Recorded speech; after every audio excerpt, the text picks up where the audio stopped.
Hoje o programa Quinto Elemento vai falar sobre as universidades e o fim das universidades. E para isso a gente chamou aqui o antropólogo e o escritor Flávio Gordon. E nosso amigo, né? Posso chamar de amigo? Claro. Eu acho que posso. Flávio Gordon. Não se comprometa, assim. Cuidado. Cuidado com o que você fala. Ele falou antropólogo e...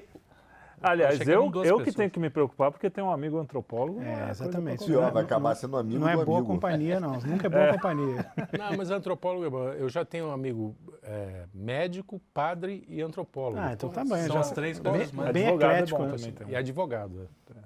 Então tá bom. Bom, vamos começar. Começa falando um pouco... Você é um cara que fez um livro sobre a corrupção da inteligência. Né? O nome do livro é a Corrupção da Inteligência. Isso. Que fala muito sobre essa invasão da ideologia nas universidades, né? Isso. Mas você começou como um cara de esquerda, né? Basicamente. Sim, e totalmente ideológico. Sim, totalmente. A minha formação é de esquerda por família, formação familiar, assim. Eu tenho venho de uma família que meu avô foi comunista, do Partido Comunista, teve amizade com Prestes e tal, avô por parte materna. E depois toda a minha família foi muito ligada ao pedetismo, ao brizolismo lá no Rio de Janeiro, né, que é uma corrente muito forte. E depois, naturalmente, migramos para o PT, na década ali no final de 80 para 90. E esse é o ambiente que eu fui criado, as referências culturais também eram todas de esquerda, até porque eram as únicas que existiam, né, na época. Né, com o fim do regime militar ali, a esquerda tomou todas as instituições de cultura e tal. E era mais ou menos aquele ambiente que eu fui criado e fui fazer ciências sociais também um pouco já nessa linha, né? Eu não era propriamente marxista, mas eu sempre fui interessado em contracultura, aquela coisa mais de maio de 68. Esquerda desbundada. Esquerda desbundada, como se chamava na época, né? Desbunde, Não era sindicalista. Não era sindicalismo, não era aquela coisa do proletário, do marxista. Eu gostava mais da coisa do Deleuze. Porque aí tinha muito pobre, né? Já era. Não dá. Pessoal, Zona Sul do Rio. Exatamente. Já era dos filósofos de 68. Deleuze, 68, Derrida, Deleuze, Foucault. eu gostava desse pessoal, entendeu? E, claro, a antropologia nunca teve o marxismo como uma presença assim, muito forte dentro da antropologia, né? Aliás, sempre criticou um pouco a ideia do materialismo e tal. Então, na antropologia, o marxismo nunca foi muito forte, né? E aí entrei para fazer ciências sociais. Desculpa, ainda hoje? Assim. Ainda hoje. O marxismo não é uma coisa muito forte na antropologia. Claro, se a gente falar no marxismo assim, difuso, de fundo, a ideia de luta de classe, explorados, não sei o que, isso aí acaba entrando, né? E aí, digamos, os povos nativos são tomados como os explorados, né? Mas não é uma tradição assim muito forte. Mas aí eu entrei para fazer ciências sociais, eu já tinha um irmão que era antropólogo, então teve uma influência também. Eu tive um irmão e comecei a querer estudar índios, né? Sociedades indígenas amazônicas brasileiras, porque meu irmão também estudava índio, e eu sempre gostei muito, comecei a me interessar e fui direcionando minha formação para esse aspecto, né? E claro, quando eu entrei na Faculdade de Ciências Sociais, eu estudei na UFRJ, né? Instituto de Filosofia e Ciências Sociais do Rio de Janeiro, que é um antro ali da esquerda. Dali saíram Franklin Martins, por exemplo, na década de 60, 70. Deu um verdadeiro caldeirão da esquerda ali. E aí comecei a ver aquele ambiente. Eu me lembro até de uma situação muito constrangedora, que foi uma das primeiras. Eu estava totalmente envolvido ali naquilo, mas eu me lembro que foi um dos primeiros insights que aquilo começou a me incomodar. Eu não sabia ainda formular na época, mas teve uma passeata ali, uma movimentação de estudantes. Eu era no primeiro período, acho que foi 2000, mais ou menos. Era novo, 20 anos. E aí teve uma manifestação contra o FMI e o FHC, era a época do FHC, né? E aí os estudantes saíram, tinha muito pessoal do PSOL, pessoal do PCO. Já tinha PSOL? Já tinha pessoal. E aí vamos fechar a Avenida Passos. Eu não sei quem conhece o Rio de Janeiro sabe que a Avenida Passos é uma das avenidas centrais ali do Rio de Janeiro, que é uma artéria fundamental ali na hora do rush, assim. Vamos fechar a Avenida Passos. Aí todo mundo sentou no meio, o sinal abriu, aqueles estudantes sentaram assim. Aí nego parado lá buzinando, nada saindo, aqueles estudantes. Eu cheguei a sentar um pouquinho, mas eu olhei para a cara dos motoristas de ônibus, aquelas pessoas indo trabalhar, aquela cara sofrida, todo mundo pé da vida. Eu saí rapidinho, meio que me esquivei, entendeu? Mas aquilo ficou na minha cabeça. Foi um primeiro insight. Foi um primeiro insight. Eu falei, o que eu estou fazendo? Que coisa constrangedora, assim. Eu estou vivendo um mundo alheio, entendeu? Então, mas ali eu já comecei, mas mesmo depois disso eu não me libertei exatamente. Sim. Foi um caminho mesmo. Foi um caminho, mas eu fui vendo a radicalização dentro da academia, depois eu entrei no mestrado no Museu Nacional e também no doutorado e fui vendo, e aí eu coincidi um pouco com a época do petismo, a ascensão, aquela expansão das universidades, que aquilo criou realmente um exército ali de intelectuais orgânicos do petismo, né? E eu fui acompanhando um pouco aquilo junto com a minha trajetória, fui me desiludindo com a academia de uma maneira, até perceber que aquilo era um ambiente hostil, uma vida intelectual autêntica, legítima, né? Autêntica, verdadeira, honesta. Três palavras boas, assim. E aí, na minha tese de doutorado, eu já estava totalmente, eu defendi em 2011, e já foi uma tese totalmente... Eu parei, eu estava estudando índio, toda a minha formação, eu fiz trabalho de campo na Amazônia durante muito tempo. Eu quero saber um pouco mais. Sim, depois eu posso falar mais disso. Aí fiz minha dissertação sobre os índios, ia fazer o doutorado sobre isso, passei os 2 primeiros anos me preparando para isso, e no meio do doutorado eu tive... Cara, não é isso. Eu estava fazendo já leitura, aí já conheci o Olavo, já vinha fazendo leituras...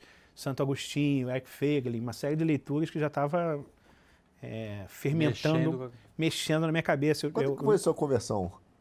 Pois teve vários momentos. Assim. Um dos momentos que eu lembro que foi muito marcante foi quando eu estava no campo, mais ou menos em 2006, que, como no campo a gente ficava muito tempo, às vezes, sem ter o que fazer, ficava na rede, às vezes quando os índios vinham caçar, alguma coisa não dava para ir junto, eu ficava na aldeia meio que sem fazer nada, assim, né? E eu tinha levado Dostoiévski, O Idiota e o Crime e Castigo. E aí foi a primeira vez que eu li Dostoiévski inteiro, assim, com calma, e aquilo já meio... Você já está num ambiente de campo, que você já está fora da sua coisa natural, dos seus costumes, né? Então você já está meio num clima, num ambiente mental diferente, aberto a coisas... Sim. E aí eu peguei logo Dostoiévski pela cabeça, aquilo ali já voltei um pouco diferente, entendeu? E aí comecei a ler Santo Agostinho, tudo aquilo foi, então eu tive, digamos, uma conversão intelectual, assim, ao cristianismo, e a conversão mesmo espiritual viria depois, assim, mas naquele momento aquilo já fermentava, e aí eu cheguei no doutorado, eu falei, não, eu não posso mais escrever sobre isso, porque não é mais autêntico, não é mais isso que eu estou pensando, vai ser uma coisa totalmente protocolar, assim, né? E eu resolvi, não, eu preciso achar um tema, então eu tinha as leituras, mas não tinha um objeto ainda. Aí eu falei, aí eu acabei escolhendo escrever sobre neoateísmo, o movimento do Richard Dawkins, aqueles caras que é um movimento de ateísmo militante, né? E articulando as leituras que eu estava fazendo na época, que era o Eric Feiglin, então eu inseri um pouco o ateísmo na história do gnosticismo, das revoluções, digamos, religiões políticas, milenarismo e tal. E, evidentemente, aquilo chocou o meu orientador na época. Eu pensei até que eu fosse mudar de orientador, mas... Ele falou, não, vamos fazer e tal. Ele falou, ele foi honesto até, então. Né? Nesse primeiro momento ele foi. Eu te reprovo na banca. Vai. Exatamente. Foi exatamente isso. Foi exatamente isso. Te reprovo na banca. Aí, ele, bom, eu não sabia o direito que eu fiquei para fazer. Aí ele começou a me boicotar, assim, nos bastidores, mandando indiretazinha para o pessoal que poderia fazer parte da banca, falando mal, assim, até retratando o negócio como uma porcaria, assim, como... não entendi o que aconteceu, entendeu? Uma coisa como se eu tivesse... como se eu tivesse enlouquecido, assim, entendeu? E aí eu me vi, faltando 2 anos para o doutorado, totalmente sem diálogo intelectual na academia, não tinha o que fazer, não queria largar o doutorado, eu falei, eu quero acabar isso aqui é um trabalho, digamos, intelectualmente honesto, assim, porque eu estou realmente pensando nessas coisas, e vou continuar, vamos ver o que vai acontecer. Aí fiz questão de fazer um trabalho muito amarrado, assim. Falei, eu tenho que fazer uma tese que seja consistente. Sim. Mesmo que eles não concordem, que sejam outras perspectivas e tal. Não tem muito o fazer. Aí eu vi com referências que o pessoal da banca não conhecia, mas aí eu acho que o meu orientador achou que quando eu fosse chegar na banca, eles iam me desbancar ali, ia ser um vexame. Mas não foi. Os caras gostaram da tese. Não concordaram, mas a tese estava, modéstia à parte, a tese estava boa, assim. Então, e eu vinha com referências que eles não sabiam. É publicado isso? Você tem isso? Tem na internet, assim, não virou livro ainda. Eu estou querendo agora... Eu estou querendo agora transformar em livro, inclusive. Eu estou mexendo nela.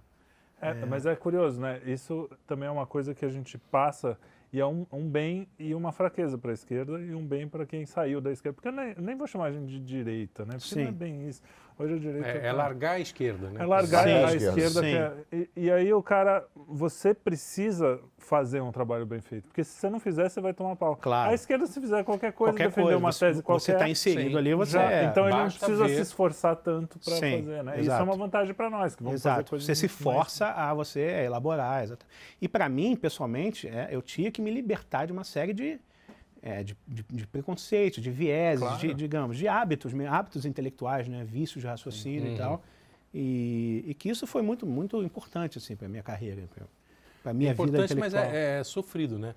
Muito sofrido. Muito sofrido.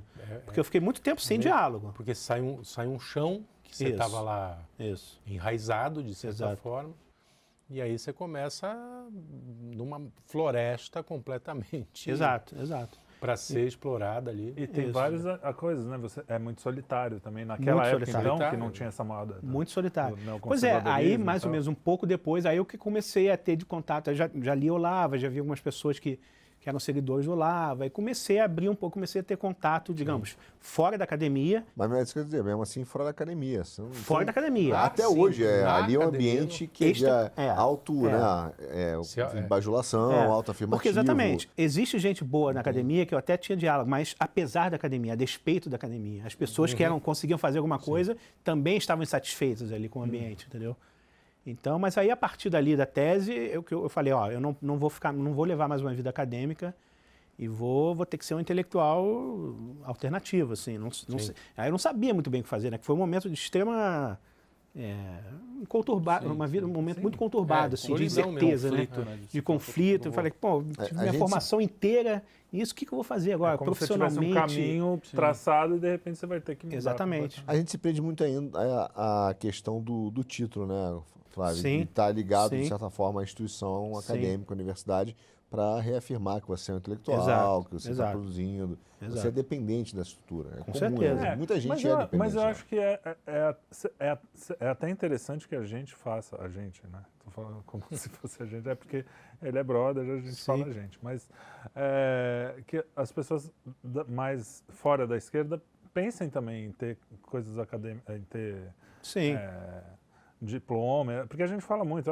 o cara só quer saber de diploma, realmente, isso não, independente do diploma, o Olavo é um exemplo. Mas você ter um diploma também não é um crime, né? Claro, é isso, não, é legal claro, a gente entrar nesse ambiente para retomar. Tem uma A reação... pergunta é justamente assim, até que ponto é válida essa reação desse outro espectro à academia, entendeu? Pois é. Porque às vezes você deixa de fora um baita de um campo concordo. de conhecimento só por birra. Exatamente. Por birra, pra você achar não sei o que, não vou ler os intelectuais da USP porque eles são da USP. Claro, exatamente. Tem muita coisa a ver, por exemplo, no meu caso, isso aí eu faço questão de... No meu caso, eu achei que não dava mais para ficar dentro da academia, mas isso de maneira nenhuma é uma regra. Tem muita gente dentro da academia que continua, até por questões de personalidade, por questões de circunstâncias, consegue levando a coisa lá dentro, sabendo, consciente do ambiente. Mas é uma dificuldade. É um ambiente hostil, porque é culturalmente hegemônico e se radicalizou muito. Assim. Eu vi um momento dessa radicalização, assim, eu acompanhei. Quando eu entrei, piorou, então? Não piorou muito. Eu vi essa piora. Você acha que foi quando? Depois do segundo mandato do Lula? Eu entrei no doutorado em 2004. A Dilma, o Lula ganhou em 2002. E 2006. Em 2004, o negócio tava, quando eu entrei, o negócio ainda não estava assim tão radicalizado. Você ainda via vida intelectual comum, a debate. radicalização era PSDB e PT, né? Isso, era um pouco não isso. era nem radical. Não, era uma coisa radicalização meio... não era. Não dava briga, dava discussão. Assim. Era o time de praia. Um toca pro outro, só pode deixar a bola cair. Aquele jogo de comadre. E aí eu comecei a ver, pelo menos, por exemplo, o negócio de discussão das cotas, que começou a entrar ali dentro da pós-graduação ali, eu comecei a ver, cara, porque não tinha contraponto, assim. O contraponto era racista e você não era para falar, entendeu? acabou. O cara era execrado e você... Foi quando a teoria crítica chegou no Brasil, né? Exatamente. Chegou realmente chegou um forte. pouco ali já com o Fernando Henrique, né? Mas, mas chegou violenta, assim, ampliada, né? Acho que sim. Ou antes? Não, acho que foi por aí. Acho que foi por aí. Aí não adiantava nem apresentar Thomas Sowell, os caras negros que vai falar. Não adiantava. Ele é racista, mas não sabe. É negro, mas é racista. E aí tem uma coisa também que para mim foi muito importante, é que eu fui percebendo que na minha formação, várias referências assim cruciais, Thomas Sowell, uma delas, ficaram de fora, não eram mencionadas. Nomes, Eric Voegelin, René Girard, tantos outros, assim. O próprio Olavo. O Olavo nem o Olavo era proscrito. O Olavo era palavrão. Né? Então eu falei, cara, tá faltando muita coisa aqui. Tá faltando muita coisa.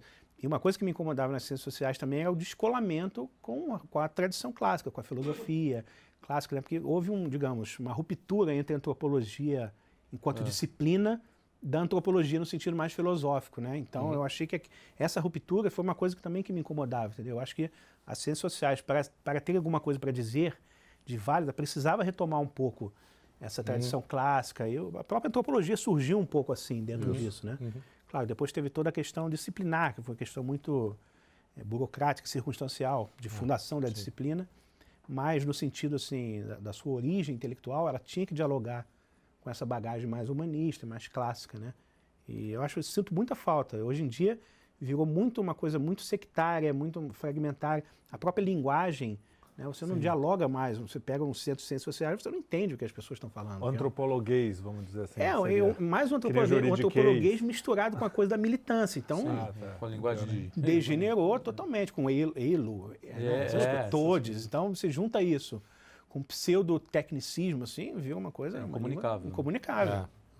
Mas tem o Munir Nasser, eu acho que fala naquelas palestras, ele fala que o antropólogo é um dos responsáveis pelo relativismo cultural, né? Que tudo pode e tal. Então ele está botando na tua conta aí. Sem dúvida. Mas você acha que essa tradição faz um relativismo, sempre fez? Fez, mas não é necessário, porque isso aí é uma coisa que o Olavo fala muito bem no livro Futuro do Pensamento Brasileiro, né? Que ele distingue o conceito antropológico de cultura do conceito mais humanista, né? Do ponto de vista do método da antropologia, é óbvio que você tem que ser relativista em algum sentido. Você não pode chegar antes da pesquisa com uma conclusão, aqueles povos ali são bárbaros, essa instituição aqui é horrorosa. Não. Metodologicamente, você tem que fazer uma suspensão de juízo de valor. Daí você não pode concluir que não existe diferença de valor entre as culturas ou entre elementos de uma cultura, né? Você não pode falar, por que metodologicamente eu vou adotar uma suspensão de juízo? Então, sei lá, a cultura... Então não há juízo nenhum. Não há juízo nenhum.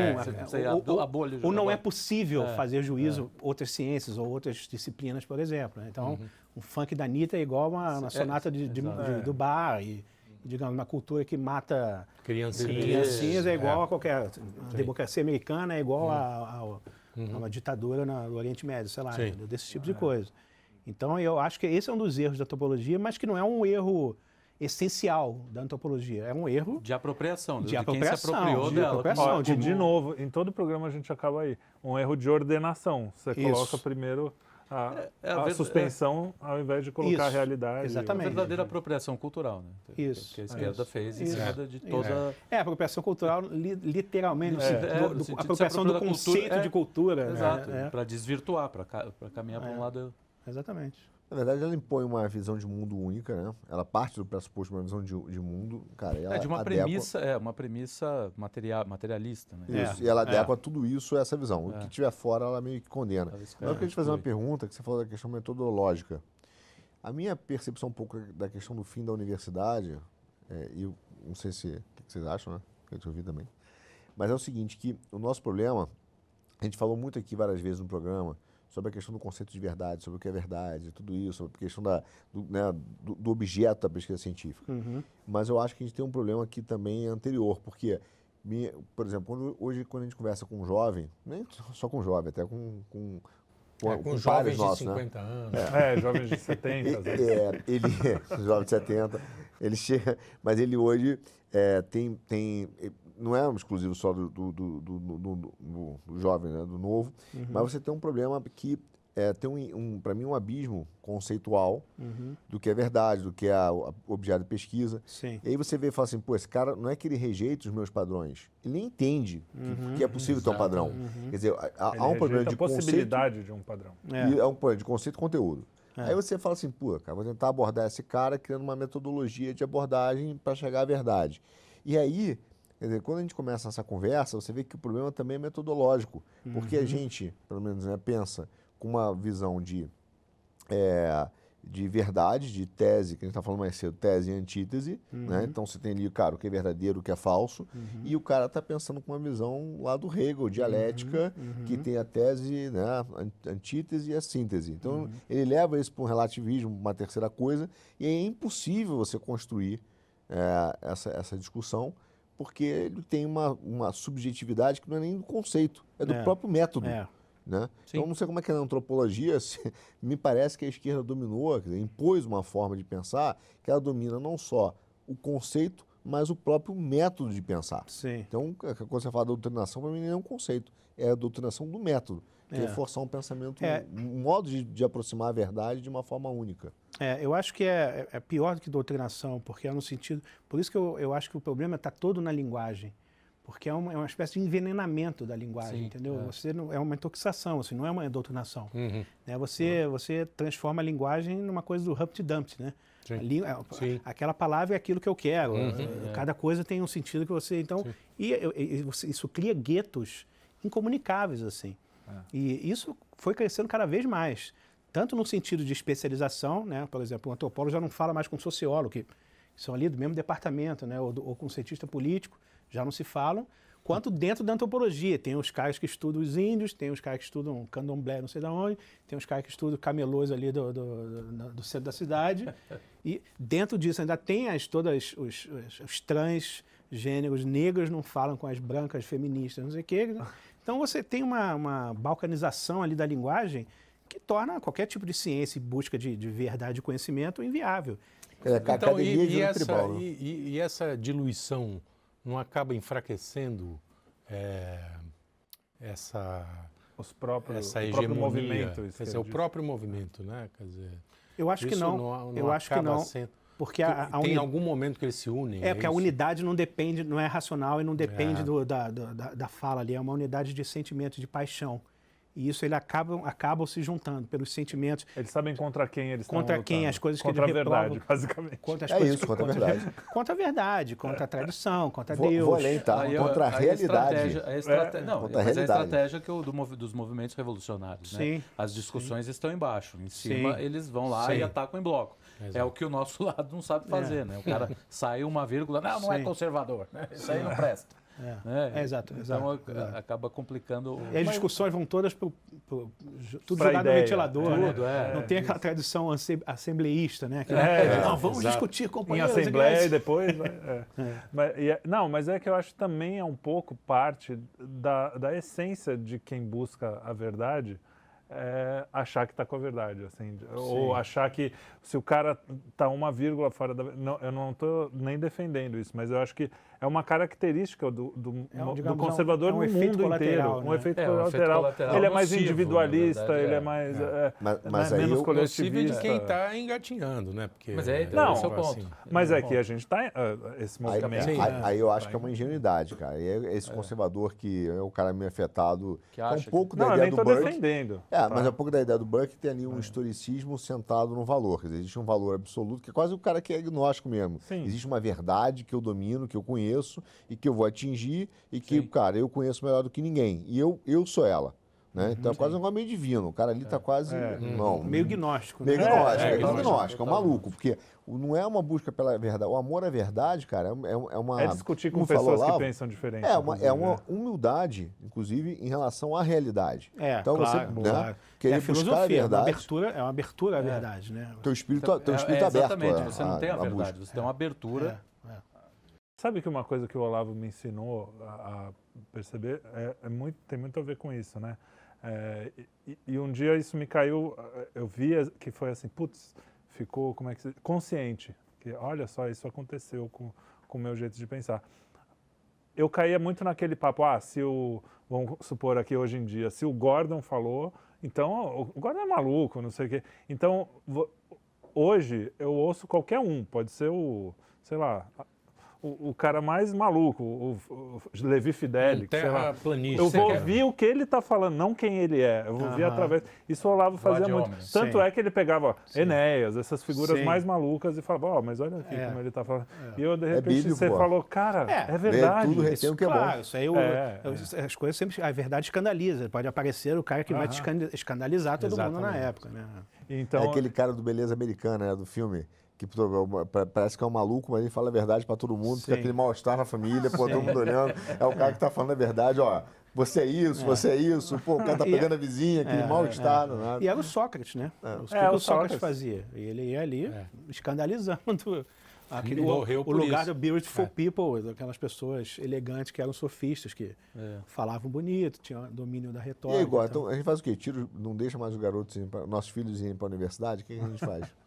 Eu falo que se meu filho passar na universidade, não ganha carro. Para mim não é resolvido. Eu não saberia dizer assim. Eu tenho filhos muito novos ainda, então isso para mim é um horizonte ainda distante. Mas eu confesso do futuro. Eu não sei o que vai acontecer até lá, mas eu confesso que hoje eu tenho muita dificuldade de deixar eles soltos numa faculdade assim. Eu tenho 13, eu tenho dificuldade de deixar no colégio já.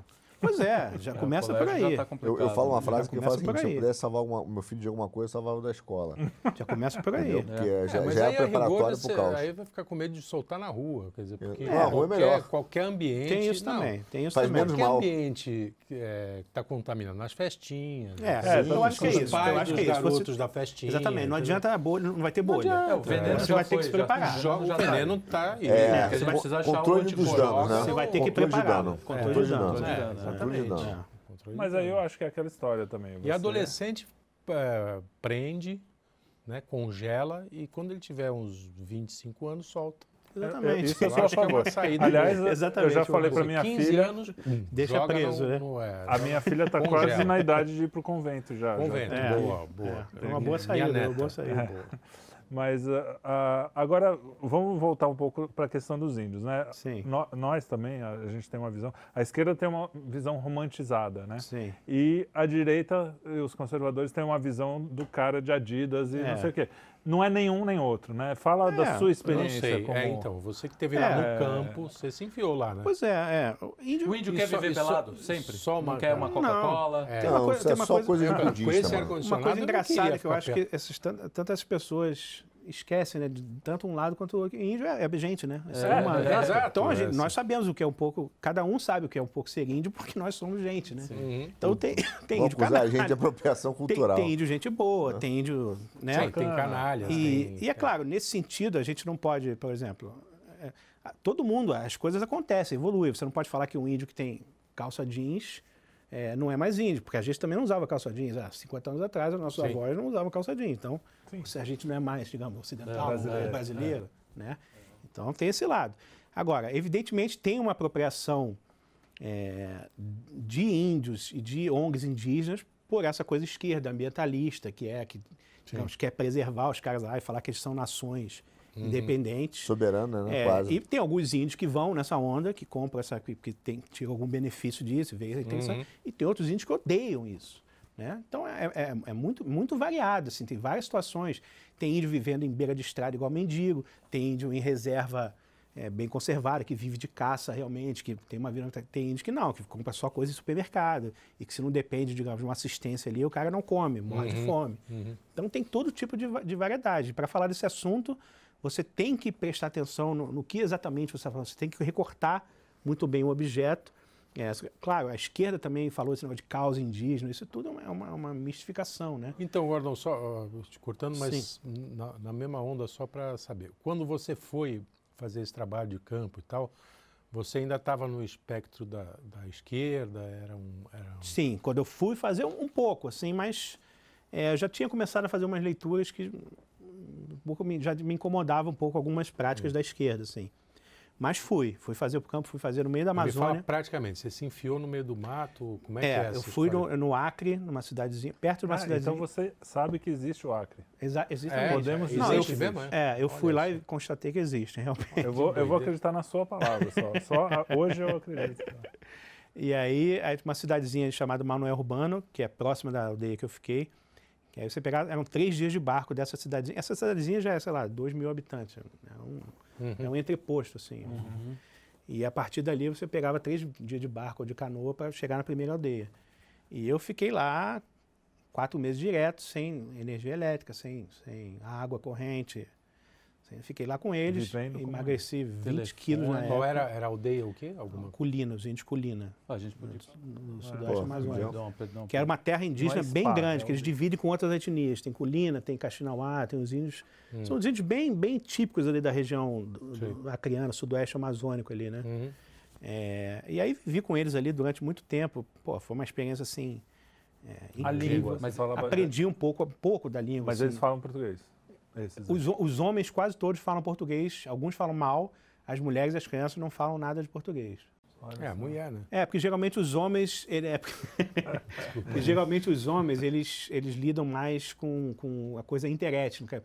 E, por exemplo, eles trabalham como professores de Secretaria de Educação, professores indígenas. Então, eles têm mais contato com as instituições do Estado, assim.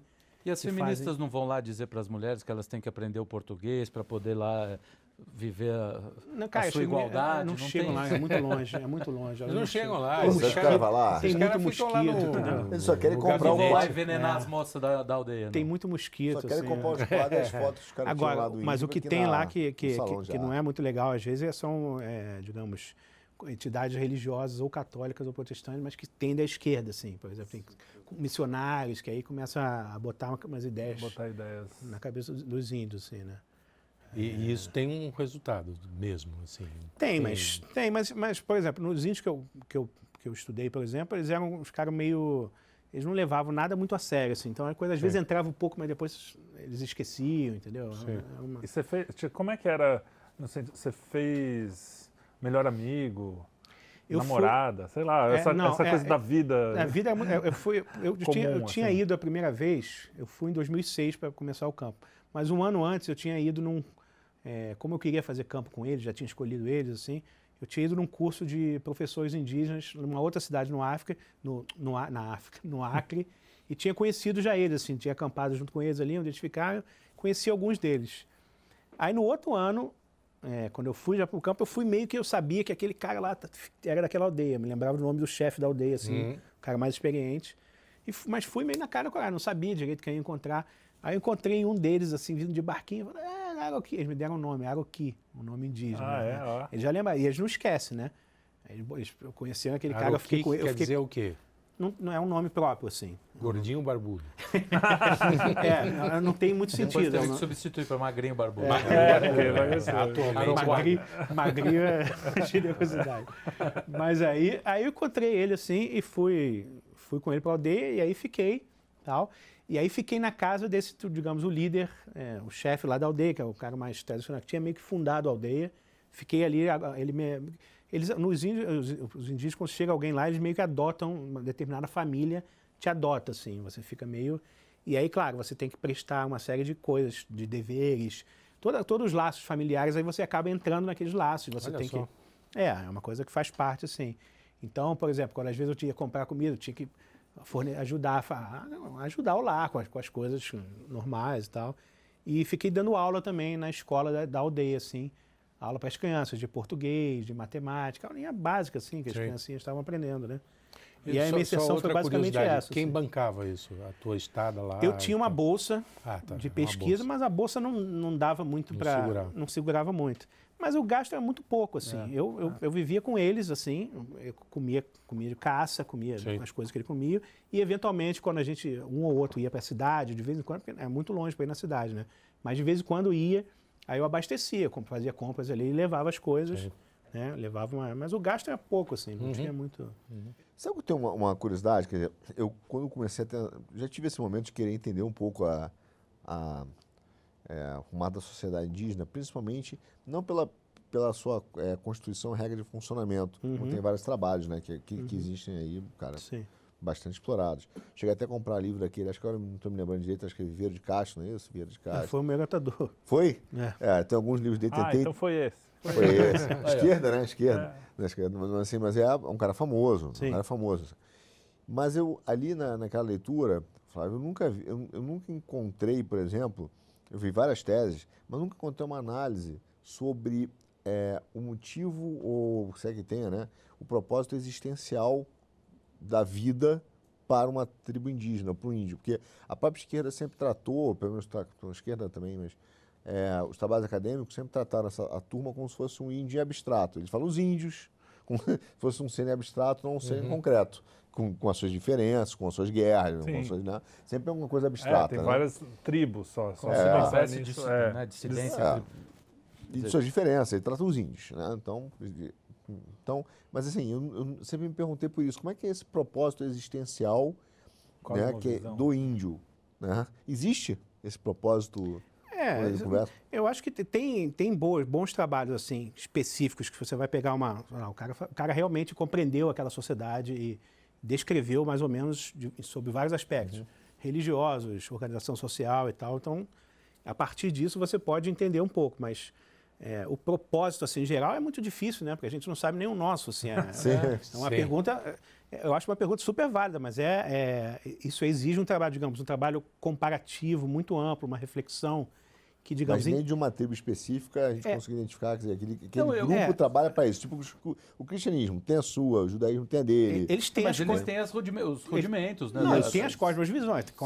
Ele tem a expectativa de vida após a morte. Eles têm uma ideia de uma vida com sentido, o sentido da vida, o que é uma vida boa. Eles têm essas concepções. Os deuses, né? Eles têm seus deuses.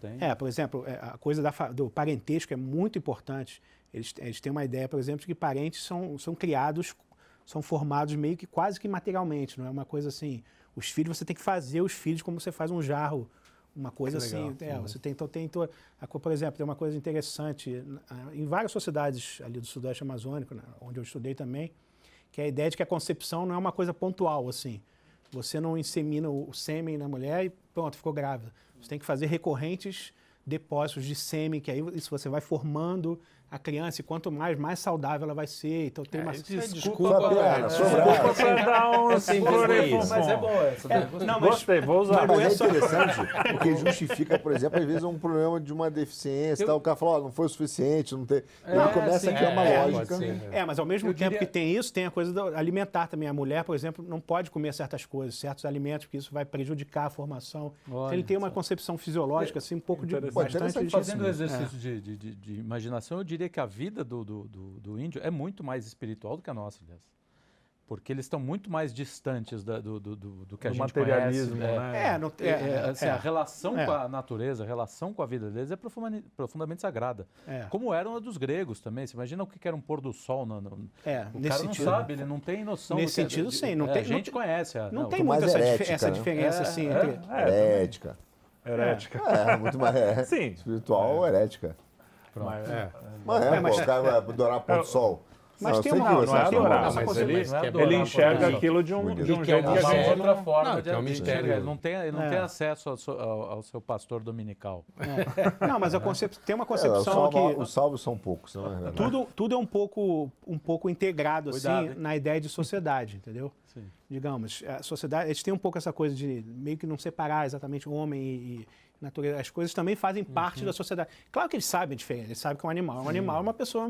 Sim. Mas aquilo num sentido, digamos... Ou seja, estão muito mais à frente do que a gente hoje em dia. Não tem pai de pet lá. Não, certamente não tem pai de pet. Sabe que animal, pai é pai. Mãe é mãe. Não, eles mais do que a gente sabem como a natureza é cruel.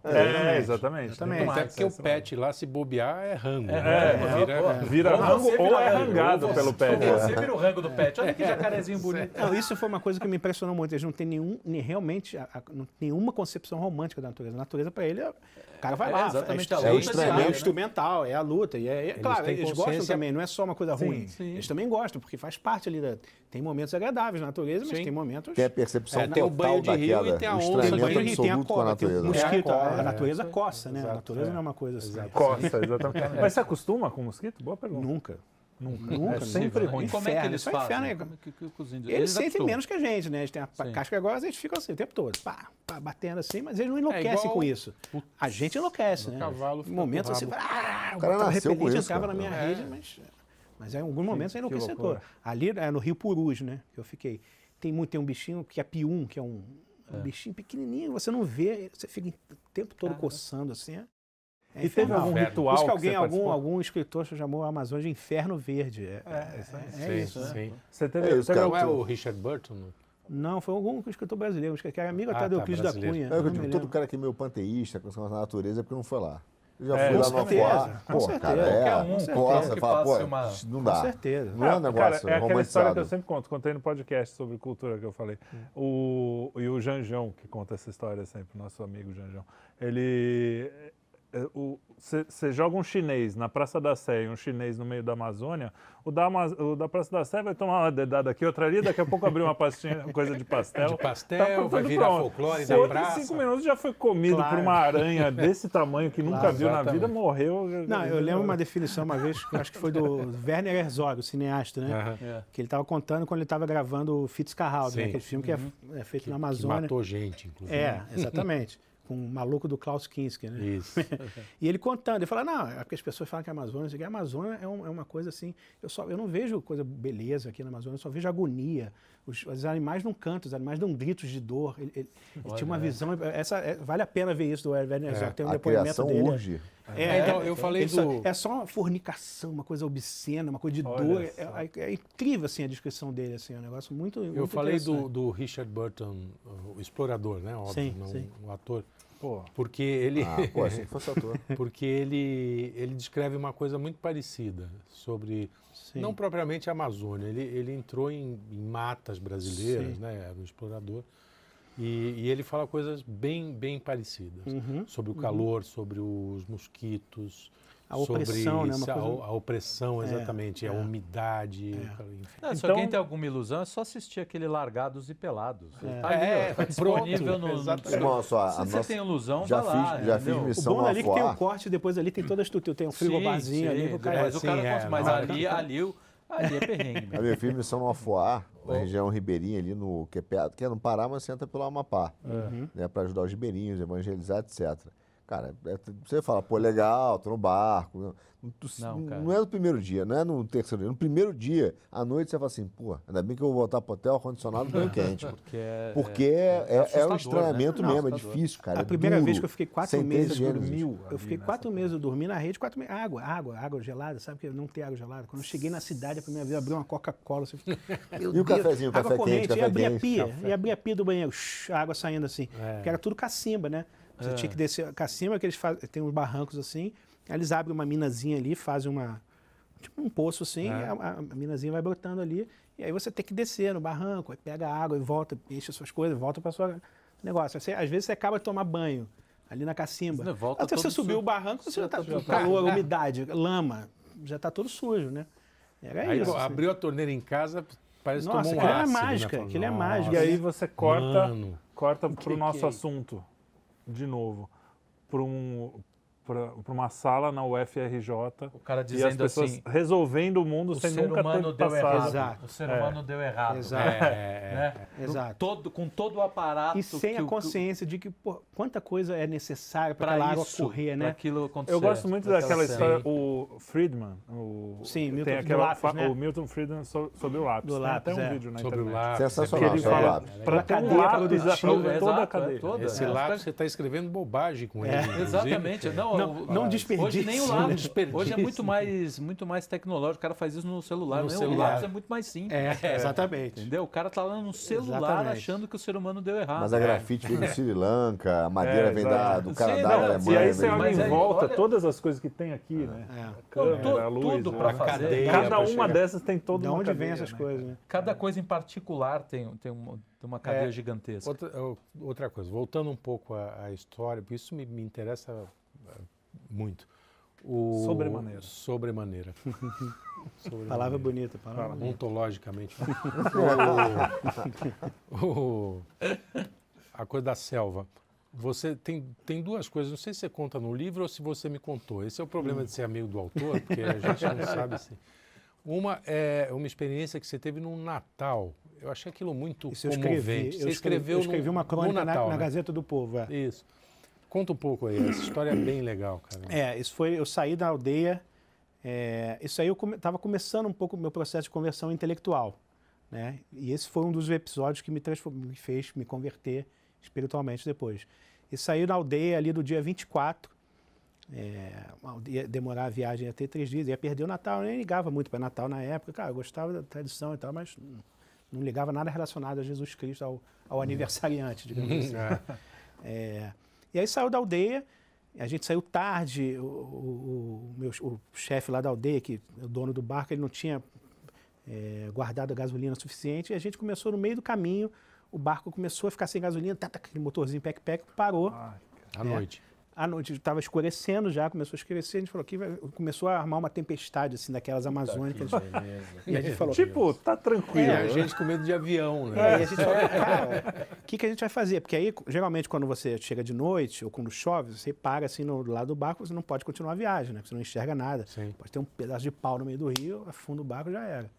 Jacaré te come. E aí a gente ia encostar, só que ia encostar com aquela chuva torrencial. O barco tinha, sei lá, 15 índios, uma canoa assim, comprida com uma coberturazinha rudimentar, 15 índios, entre crianças, uma série de jabuti embaixo do assoalho que eles iam levar para vender na cidade. O barco abarrotado, cachorro, tudo, aquela loucura, né? E eu falei, cara, e a gente vai parar aqui, o barco vai começar a chover, vai inundar o barco, vai molhar um frio de noite da Amazônia, faz uma friagem, né? E eu pensei naquela situação, cara, vai ser horrível isso, não sei o quê. Aí, de repente, a gente veio um ribeirinho assim, no outro lado um motorzinho, chegando assim, vocês querem passar a noite aqui? Eu vi que vocês estão apertados aí. Eu falei, por favor, não vou te incomodar e tal. Aí fomos. Aí ele falou, então sobe aqui, encosta o barco aqui. Ele morava no outro lado do rio, a gente tinha encostado aqui. A gente atravessou o barco assim de canoa, de remo, porque não tinha motor. E aí subimos, aí foi subindo todo mundo. Aí já, quando a gente chegou lá em cima, já era noite, né? Naquela noite escura Amazônia, ainda estava meio nublado assim. E aí eu falei, vocês querem jantar? Vamos servir, vocês vão ficar nessa casa aqui e tal. A gente amarrou as redes, todo mundo, aqueles 15 índios. E aí ele falou, vou servir, minha mulher fez um jantarzinho aqui, a gente vai servir para vocês. Aí botou as velas, luz de vela e tal, e começou a servir. Aí começou a servir uma comida para começar, uma comida maravilhosa, carne de vaca, farofa, arroz, feijão, mandioca, cozida. Coisa que é raro nesse... Pô, maravilhoso, porque você não encontra muita abundância assim, e a comida não acabava. 15 pessoas comeram, repetiram, aquela coisa assim maravilhosa, a gente passou uma noite, a mulher, o cara ótimo assim, e aí tudo bem, a gente comeu, sabe, naquele dia eu fui fumar um cigarro do lado de fora, assim, fiquei olhando, pô, que lugar bonito, assim, tá aquela luzinha no meio daquela escuridão. E aí no dia seguinte a gente foi embora, a gente comprou a gasolina dele, ele tinha gasolina para vender. E aí saímos, né? Fomos embora. E aí muito tempo depois, aquela história ficou remoendo na minha cabeça. O que aconteceu ali? Eu não tinha conseguido dar um sentido de que aconteceu aquilo. E era no Natal, era um milagre da multiplicação da comida ali. Evidentemente, eu não consegui mais negar aquilo. Tinha acontecido alguma coisa ali muito estranha. E eu não era religioso. Mas aquilo mesmo não sendo na época, porque eu não ia fazer para 15, né, cara? Não tinha nem ideia que os caras montavam no barco. Não sabia nem que como é que ele ia esperar, né, cara? O negócio não parou de servir e não é só isso. Aquilo, para mim, quando eu lembro da imagem, aquilo é uma manjedoura, assim. Tinha um estábulo atrás, a gente ficou pertinho onde tinha umas vaquinhas do cara atrás, assim. Era um negócio, assim, impressionante, assim. Bonito. Então aquela imagem nunca saiu da minha cabeça e aquilo ali revolveu alguma coisa no meu espírito, assim, e aí não parou mais, entendeu? Então foi um episódio que eu me lembro que foi muito importante a minha viagem para a Amazônia. Entre todas as outras coisas, teve esse episódio marcante, assim, entendeu? Muito legal. Que eu nunca vou esquecer. E eu escrevi na Gazeta sobre isso. Sim, faz um tempinho. É uma boa história. E a outra coisa, não sei se você gosta de falar disso, mas você andou tomando umas paradas lá meio fortes, assim. Tomei, fala uma boa. Eu tomei a ayahuasca, né? Que é o daime. É o daime. Né? Na região, ali todos os índios tomam muito porque é uma coisa meio ligada ao xamanismo, eles têm visões, que eles acreditam que... Mas a aldeia foi nessa aldeia que você foi? Foi numa outra aldeia. Eu tomei numa aldeia que estava tendo outro curso de... Volta e meia tem esses cursos meio multiétnicos, que eles reúnem várias etnias da região numa determinada aldeia, igual o pessoal da Secretaria de Educação e tal, faz uma formação. E eu fui com esses índios que eu morava, a gente subiu o rio para ir para uma outra aldeia distante ali. E aí ficamos lá, então tinha um monte de xamãs de vários índios da região ali, Caxinauá, Colina, Axaninca, né? Axaninca são os índios, aqueles índios bonitos que aparecem no Fitzcarraldo, inclusive, são os índios, parece que eles meio peruanos, eles usam umas coisas de algodão, assim. E aí fiquei com um monte de xamã numa casa lá e tomei, porque eu falei, cara, eu estava fazendo campo, eu falei, eu quero saber o que é isso aqui. E realmente é um negócio assim, eu fui para outro mundo, assim, uma coisa assim alucinante, comecei a ver cobras, é uma coisa muito estranha, as visões assim, estranhíssimas, sabe? Comecei a parecer que eu entendia a língua das cobras, as cobras falando comigo, eu entendia, é uma coisa... Então, freudiano ia fazer uma festa. Não, é uma coisa... E era uma coisa muito interessante, que era uma coisa meio conduzida, não é só para ficar doidão, tem um ritual, tem uma coisa, digamos, tem um cerimonial, tem um protocolo, assim, digamos assim. Então eu ficava chamando assim, meio com chocalho, falando umas coisas. E quando ele parava de fazer, as minhas visões ficavam dispersas e muito mais terrificantes, assim, uma coisa ruim, umas coisas pesadas, assim. Quando ele voltava, parecia que eu entrava num trilhozinho e ia vendo as coisas de uma maneira mais controlada. Sabe? É uma coisa muito estranha, assim. E foi uma experiência também que eu Você ainda tem que eu guardo. Não, só que eu posso te arrumar, eu entro em contato. Cara, mas interessante que você está falando que uma vez eu estava lendo o livro do Tibetano dos Mortos, e ele descreve ali uma sensação que é exatamente essa, que é quando o cara toma... Eles também tomam lá, né? Não é o sandá, mas uma espécie dessa. E foi a hora que eu falei, pô, não vou ler mais esse treco não, cara, porque esse cara tá quase me indicando aqui, quase que uma prescrição para ser pro LSD. Eu falei, o que é isso? Porque para alguma turma do Oriente ir para essa turma, essa viagem, não é que ela é uma fuga, ela te mergulha dentro de do motivo de realidade existencial. Então, abre as portas da percepção. É para justificar a tua vida. Dá sentido. É através da irracionalidade desse momento que dá sentido à vida. E quando você, na verdade, vê até os movimentos da década de 60, os caras iam pra doideira lá em Woodstock para isso. Não é para buscar esse elemento que estava dentro. Ao contrário do que é hoje, que hoje é para fugir da realidade. O Castanheda, e tem um brasileiro nosso, escritor, Paulo Mendes Campos, que ele tem uma sequência publicada na Manchete, imagina. Manchete, que era uma revista conservadora, digamos. Contando a experiência dele com LSD. Foram vários artigos. E assistido por um psiquiatra. E aí ele narra toda a experiência. É um negócio pesado. Era bons escritores intelectuais, né?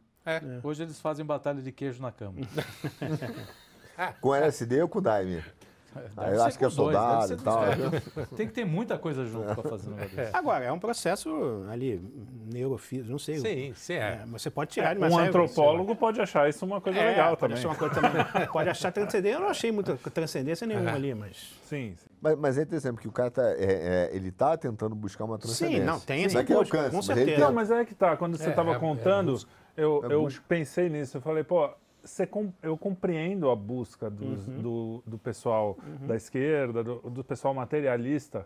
Aí quando vê uma coisa dessa, o cara tem do lado dele a missa acontecendo toda semana, na esquina. Mas aí o cara vai até o índio para achar um transcendente que é meio artificial, porque eu acho que se você está induzindo, né? Ali sim você pode falar, não, isso tudo é uma visão, porque é químico. Não, e é engraçado. Aqui, as nossas experiências místicas, como essa que você teve lá, é muito menos explicável só materialmente do que o ayahuasca. Claro. Então, eu entendo o drive que faz o cara falar assim, não, eu quero, olha que bonito isso, mas bastava o cara sentar um pouco... Não, é porque é um pressuposto errado. O pressuposto é o seguinte, não, a civilização ocidental eu já conheço. Então eu vou precisar, mas não conhece não, cara. Você nunca foi numa missa, o cara não sabe nada da Bíblia, o cara não sabe o que significa uma hóstia, o cara não sabe nada. Não, basta ver quando eles estão criticando o cristianismo, você fala, cara, os caras estão falando tudo ao contrário. Eles não sabem o que eles estão criticando. Porque uma coisa é uma crítica, você pode fazer uma crítica honesta, correta, você discute, né? O cara não sabe do que ele está falando. Dentro da própria igreja. Isso é toda uma discussão que você pode ter, mas eles não sabem o simbolismo, eles não compreendem os símbolos, os símbolos elementares ali. Acho que daquelas discussões entre o William Lane Craig lá com outros. Ele fala, tá, vamos debater, então me prova que Deus não existe. E aí os caras vão sempre saindo. Ele fala, não, você está provando a religião. Você não está falando de Deus. Você está falando de Deus, está falando da religião. De outra coisa. Deus não é isso, não. Por quê? Porque o problema dele não é Deus, é religião, na verdade. Né? Seriam as interpretações ocidentais que construíram o Ocidente. Esse ponto. O grande problema deles é a religião e eles querem atacar a religião. Eles vão buscar lá no budismo. É isso, Deus está tudo bem. Para ele é a religião, é a expressão dela. Cristã. E eles não conhecem os fundamentos. Você vê que o cara meio que ele debate contigo com clichês ou slogans de Wikipedia e tal, só para Cristo é isso. O Dawkins, por exemplo, até aquele... o Dawkins, por exemplo, é totalmente ignorante, né? Inclusive, ele causa constrangimento em outros ateístas. Eu me lembro aquele Terry Egerton, que é um intelectual marxista, ele falou, eu tenho vergonha de ser intelectual, de ser ateísta, depois que o Dawkins fala. Porque... Agora, eu tendo a discordar, né, na questão do que a esquerda tenta buscar no povo indígena, por exemplo, uma transcendência. Não acho. Eu acho que ele tem uma técnica, uma visão de mundo que é sempre a mesma, que é tentar buscar ou criar em alguém, né, a ideia de fragilidade e de minoria e que precisa ser tutelada. Oprimido e opressor. Para alguém. Eu preciso cuidar de alguém. Precisa ter uma causa que eu vou cuidar desse cara. E ao cuidar desse cara, eu roubo ele, né? Eu vou roubar ele, mas é pro bem. Mas então, não pode ter os dois elementos, às vezes? Não acho que ele busca eu tenho amigos, eu tenho primo. É a ideia esquerdista como todo, e outros são situações particulares. Tem gente que vai buscar. Tem gente que vai. Mas isso não é novo, né? O orientalismo dos séculos 60, pessoal, os Beatles que iam lá para a Índia. Não, mas é por causa aí que você está falando. É a nova era, gente. Faz parte da coisa da nova era. O cara vai buscar isso aí. Ele vai buscar a nova era. É uma coisa da nova era. O espírito da nova era. É o Woodstock. É o cara que quer religião na prateleira. Opa, isso aqui me interessa. Como ele não pode buscar, digamos, porque ele está criticando a civilização ocidental, então que ele acha que conhece, mas não conhece. Então ele vai buscar uma coisa que seja exótica. Que ele também não conhece, né? Também não conhece. Nem a oriental, porque a oriental de boutique, né? Ele pega aquela coisa mais superficial. Ele é todo ocidental para conhecer. Exatamente. E aí entra um monte de picaretas, né? Porque pega qualquer picareta daqueles engalberga. Não é mole você ser um monge hindu, tibetano. É um negócio. A disciplina espiritual é uma coisa séria, né? Jejum de... É aquela coisa. E a gente pode ler o Bhagavad Gita, tem é super interessante, literariamente. Acho que é bonito. Você conhece, realmente você conhece uma cultura. Só que esses caras nem chegam nisso, né? Quando chega... Nesse sentido, eu continuo antropólogo. Acho que essas tem que ser lidas, essas tradições espirituais. Principalmente as verdadeiras, digamos, as grandes, assim, tem que ser lidas. Todas as cosmogonias que criaram. São mais antigas que o nosso whisky, pelo menos. Isso, exatamente. O Eliade é bom. No nosso caso não é difícil. Excelente. Aqui o uísque é de péssima qualidade. 8 anos já resolveu. 8 anos, No máximo ali A gente acabou fugindo um pouco do assunto porque... Mas tá muito bom. Do ponto central. O quinto elemento muito mais faz interessante a gente falar de índio, selva... Mas esse não é o assunto central, é a universidade. Então, nós fugimos. Mas partiu daí Presta um atenção pouco, no que eu estou falando. Eu tenho uma pergunta na parte da antropologia. Não, na antropologia da questão indígena. Porque uma coisa que se derivou de todo esse movimento da proteção do índio, para mim, que a gente estava falando, a ideia do cara que é tutelado, ele veio junto com, não uma questão da proteção ambiental, mas veio com o ambientalismo. Né? A ideia de que por trás da preservação do meio ambiente, você tem uma pauta ideológica por trás, e dentro dessa pauta ideológica por trás, você tem também uma pauta de imposição de comportamento. Então, hoje a gente fala muito, até no quinto, recentemente, eu fiz o podcast do ESG, ou o famoso ESG, né? E que fala do ecofascismo, que virou um motivo para uma coisa que está acima dos nossos direitos fundamentais. Né? Então, o cara come hambúrguer, tem que pagar a cota. Hoje eu fui pedir um Uber, né? Tava lá, o cara, já tem o Uber Planet. Então já é o que compensou a viagem com crédito de carbono, você paga um extra para compensar isso. Um mercado quão idiota você tem que ser para falar assim, vou dar mais uma grana para Uber para não... Para compensar o crédito de carbono. Aí vai chegar lá o Tesla, aí você se mata, né? Mas agora, o que você viu na Amazônia? Quer dizer, tinha muita ONG mesmo, aquilo ali, os caras invadem... Tem uma indústria das ONGs lá, entendeu? Tem muito gringo fazendo pesquisa. O que você viu nas tribos lá? Na região que eu estava não tinha tanto, não. É uma coisa... Eles são bastante isolados, assim. O que tem muito lá é coisa estatal. Tem o FUNAI, FUNASA, Secretaria de Educação, tem muita presença. E missões, assim, missões protestantes e missões católicas, né? Agora, eventualmente tem uma ONG ou outra que quer fazer uma parceria sei lá, com coisas de reflorestamento, eventualmente tem. E aí eu participei de umas situações engraçadíssimas, porque é um diálogo de surdos, né? Os índios estão falando uma coisa, o cara está falando outra, ninguém está entendendo nada. Eu tentava meio fazer uma mediação, traduzir lá para os índios entenderem o que os caras estão falando. E os caras estão falando... Porque também tem uma coisa interessante, que é os índios são totalmente anárquicos, assim, no sentido de... Pelo menos esses, né? Esse tipo de estrutura ali da região, que você não consegue falar para um representante, essa coisa da liderança. Tem uma liderança, mas é totalmente... pro forma, assim. Você vai falar com um cara aqui, então vocês querem isso, a aldeia quer isso aqui, tudo bem. No instante seguinte aparece um cunhado do cara, não, eu não falou pro meu nome, não. Eu quero isso aqui pra minha família, não sei o quê. Eu vou acertar outra coisa. É uma coisa, uma loucura. Então, já na aldeia seguinte já muda tudo. Então, tem aquela história do cacique, que tem aquela sabedoria... tem um pouco. O pajé, que tem um pouco no sentido de digamos, tem um respeito. Mas não tem uma autoridade no sentido que a gente entende como uma autoridade administrativa, falou, assim, tá falado, que dá ordem, que vai concentrar. As ONGs de esquerda estão lá presentes? Tem algumas. Na região que eu fui eu não vi muito, mas eu sei que tem. Ali no Acre tem muito, assim. Tem bastante presença. Tem tudo quanto é tipo de ONG de vários lugares. Isso existe. Fazendo o quê? Fazendo projetos de educação, projetos de várias áreas, de reflorestamento, de compostagem, todo tipo de coisa ligada ao ambiente, crédito de carbono, tem gente interessada em mercado de créditos de carbono, que é uma coisa que está... É isso, que o cara fabrica o crédito e depois botar na plataforma para gente comprar, né? O barão do crédito de carbono é o Al Gore, né? É o barão, ele tem uma empresa que gerencia... O Al Gore ainda acredita no Al Gore, né? Ainda acredita? Não sei se acredita. Não sei, eu estou perguntando. Não, tá lá, né? Mas ele continua mandando muito, assim. Lá. Ele errou tudo no primeiro filme dele, mas mesmo assim, tudo bem. Daqui a 10 anos já passou 10 anos do que ele falou. 10 anos. Comprou a casa na praia. O cara falando que a praia... Então, mas a questão dele nunca foi acertar a projeção, foi instituir o medo. A questão não é da projeção, isso não é a projeção. Com certeza. Óbvio. É instituir o medo para você... Vem aqui comprar o que eu tenho para E ele se insere numa tradição longa de catastrofismo, de previsões totalmente ridículas que não se concretizaram, mas mesmo assim o discurso continua. Aí é que tá. O cara é ridicularizado, mas continua com o poder, né? Assim eu também quero. Você pode me ridicularizar, me dá o poder. O chamado czar da ciência do governo Obama, que é um cara lá... Como é que é o nome dele? Caramba. Você sabe quem é que escreveu o livro A Bomba Populacional? É um cara da década de 70, escreveu um livro, previsões totalmente ridículas, e o cara foi lá assessorar o Obama com coisa ambiental, entendeu? Agora me fugiu o nome. Eu sei quem é.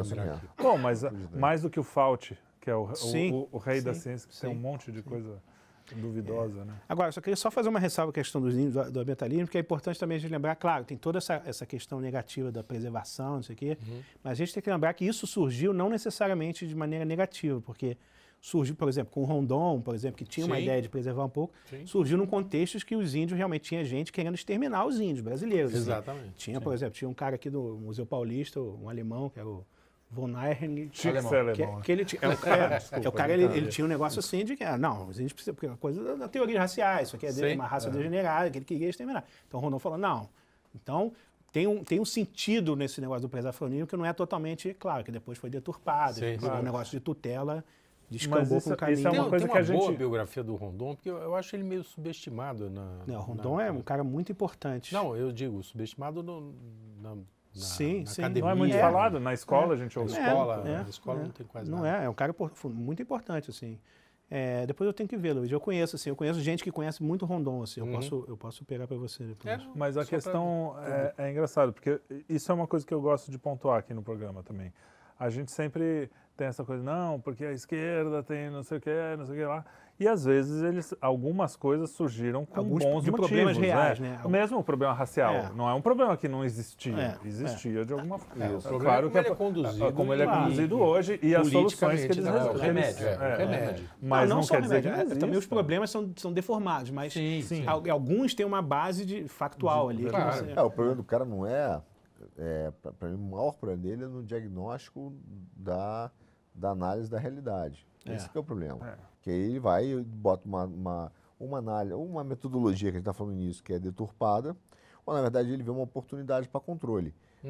Para mim, a grande questão hoje, né, da estratégia esquerdista é uma oportunidade de botar o cara para controle. Então ele não está preocupado, não é que ele goste de pobre, ele se alimenta do pobre. Então ele adora o pobre, que nem índio. Que nem a cobra gosta do sapo, acha bonitinho, então vem cá, quero bater um papo. Porque é útil, ele é útil, como o índio é útil. Você acha que a Manuela Dávila foi na Amazônia?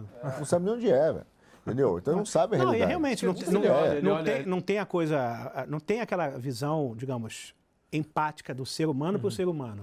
É aquela coisa que o Corção fala, por exemplo, né? Você não tem a da caridade, não é aquela coisa, tudo você vai ajudar a humanidade em genérico, você vai mudar as pessoas. As pessoas e mesmo no índio é aquela condescendência, né? Que faz você... Eles se colocam por cima do índio. Você não fala, não, ele é gente que nem eu. Tem por isso que eu fiz questão de falar. Por isso que eu fiz questão de falar. Índio é gente, cara. Tem índio vontades, puta, desejos. Tem gente boa, tem índio... E você tem que lidar com todas as pessoas como gente, né? Ali, ó, hierarquicamente igual. O que tem no Hamlet tem no índio, o que tem na gente tem no índio. Cara, tem um artigo antropológico muito antigo, assim, que é muito interessante. O cara pegava Shakespeare e levava para tribos africanas. E lia ali e via como os dramas ali totalmente a ver com as sociedades africanas, ali, com coisas de parentesco, de feitiçaria. Nem falar isso, que daqui a pouco já vai aparecer um revisionista aí dizendo que Hamlet foi copiado disso, que veio para eurocentrismo, surgiu na África. Pô, cara, nem fala, corta essa parte. A moda hoje é que, na verdade, foi uma mulher do Shakespeare que escreveu. Que escreveu. A mulher do Shakespeare, mas aí o machismo... Shakespeare era mulher. Flávio, voltando aqui. Mulher não sei, mas era meio viajante. Tinha uns poemas ali para uns amigos. Da onde surgiu a ideia de você escrever a corrupção da inteligência? Pois é, isso aí é uma longa história. Eu vinha todo nesse caminho, então, de transformação interna, intelectual. E aí já comecei a ter contato com outras pessoas, com o pessoal da direita, e comecei a ver a situação, claro, me senti na necessidade de falar um pouco da experiência que era a vida intelectual durante o lulopetismo, né, que é uma destruição, devastação completa, assim. E aí as leituras que eu fazia na época, Eric Feiglin, o Julian Brandados, A Traição dos Intelectuais, o próprio Raymond Aron, vários outros que me influenciaram muito, me suscitaram o interesse de usar um pouco a minha experiência dentro das ciências sociais para tentar compreender as raízes culturais do lulopetismo, né? Eu queria entender um pouco, sair um pouco da esfera meramente política ali, partidária, e inspirado muito no Wegelin, né? Que ele falava como é que surgiu o nacionalsocialismo. A gente tem que entender o que tinha de corrompido ali na cultura alemã, na sociedade alemã. E eu quis um pouco seguir esse modelo, porque eu estava vendo a corrupção ali, essa corrupção que eu chamo de corrupção da inteligência, corrupção intelectual, eu estava vendo ali no meu, digamos, no meu campo de observação particular ali, que era as ciências sociais, entendeu? E aí eu quis expandir essa história, quis contar um pouco a história da geração que gerou o PT, a geração toda. Você faz um embasamento bem... Eu faço um embasamento. Eu queria saber, qual é a história cultural da Nova República, né? Se a gente for contar a história cultural da Nova República, quem são esses atores, né? Os caras que, digamos, supostamente foram derrotados politicamente pelo regime militar, mas foram absolutamente vitoriosos na esfera da cultura, porque passaram anos monopolizando todas as instituições de cultura. Mesmo na época do regime militar. Começou. Talvez o regime tenha deixado isso. Começou no seio do regime militar isso, né? Isso aí, alguns deles já falavam, né? O Roberto Schwartz falava que você tem uma ditadura de direita, ele chamava ditadura de direita, que a gente sabe que nem era, né? Difícil. Mas ele falava, mas você tem uma hegemonia cultural de esquerda. Isso ele escreveu em 60 e pouco, né? Você vende Marx na livraria, você tem espetáculos. Tudo ali. Eu lembro que eu li teu livro naquela época. Nunca mais voltei, a editora Civilização Brasileira nasceu... Com Enio Silveira, né? Com toda a obra marxista. Toda. Não, e se você pensar um pouco, o que são a indústria cultural de massa aqui no Brasil? As grandes emissoras, a TV Tupi, a TV Globo, que eram os quadros. Todo o pessoal do PCB, o do Val Viana Filho, dentro das até o Walter Clark era do PCB. Puta, Walter Clark era o João Francisco Guarnieri, Hugo Carvana. E você pega um movimento que chega no Brasil pós, né, democratização, digamos, desde a Constituição de 88, até um pouco antes, na verdade, né, para ser honesto, mas começa uma ode, que a gente está falando nisso, aos filósofos de 68. Foucault, por um lado, na PUC, né, ele deu aquela palestra na PUC sobre verdade, agora me lembro, que é aquela palestra famosa, que ele vem vai ao Rio, né, para falar do conceito dele de verdade.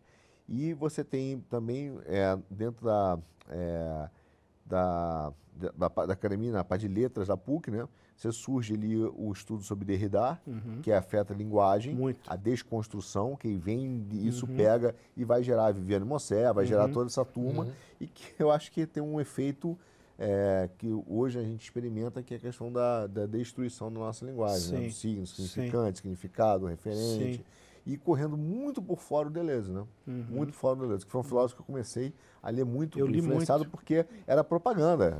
Nossa, você quer ser diferente, tinha que falar. Foucault, Derrida, Deleuze. Editor 84, tinha todos aquele Mil Platô, Deleuze e Guattari, né? Diferença e repetição. Tinha todos aquilo. Eu lia muito Deleuze. Mas você ia perguntar alguma coisa. Não, eu ia comentar do livro dele que o que é interessante é que você, a tua introdução, você justamente é honesto de dizer, eu me inspirei nesses autores aqui, se você quiser contestar, eles estão lá, os livros são esses, eu lembro que você faz meio que um mapa do que você vai caminhar. Então, eu acho isso que é uma iniciativa bacana da tua parte. É só esse comentário mesmo que eu ia fazer. Eu achei que era uma pergunta. Não, era um comentário. Mas se ele quiser falar mais sobre isso... Não, a questão é justamente essa, porque eu parti dessas obras que lidaram com política e vida intelectual, digamos assim, né? A relação assim estreita. E o meu insight é que o PT nunca foi o Partido dos Trabalhadores, apesar do nome, é o Partido dos Intelectuais, fundamentalmente. O Lula era uma figura de fachada ali, que ele próprio já era meio, né? Ele falava um pouco, imitava os trejeitos dos pianos às vezes, né? Era um cara meio sindicalista fake, né? Com as palavras. Fake, né? Mas é engraçado, você fala... um partido feito por intelectuais destruiu a intelectualidade, praticamente, quando foi para as universidades, por exemplo. Da própria esquerda. Que você também coloca no livro, que aí começa a ter a hegemonia e, enfim... porque eram intelectuais no sentido gramsciano, que não é alguém que vive... Não é busca da verdade. Não é um homem de estudos, não é uma pessoa que está procurando com a verdade, é uma pessoa que está procurando por influência política. Você ser um propagandista. De intelectual orgânico. Intelectual serve tudo, serve a Anitta, mas serve mesmo. Isso aqui não é um exagero. Tanto é que perguntam, ela é perguntada sobre questões intelectuais. Leonardo DiCaprio. Leonardo DiCaprio é um intelectual orgânico, digamos, do ambientalismo.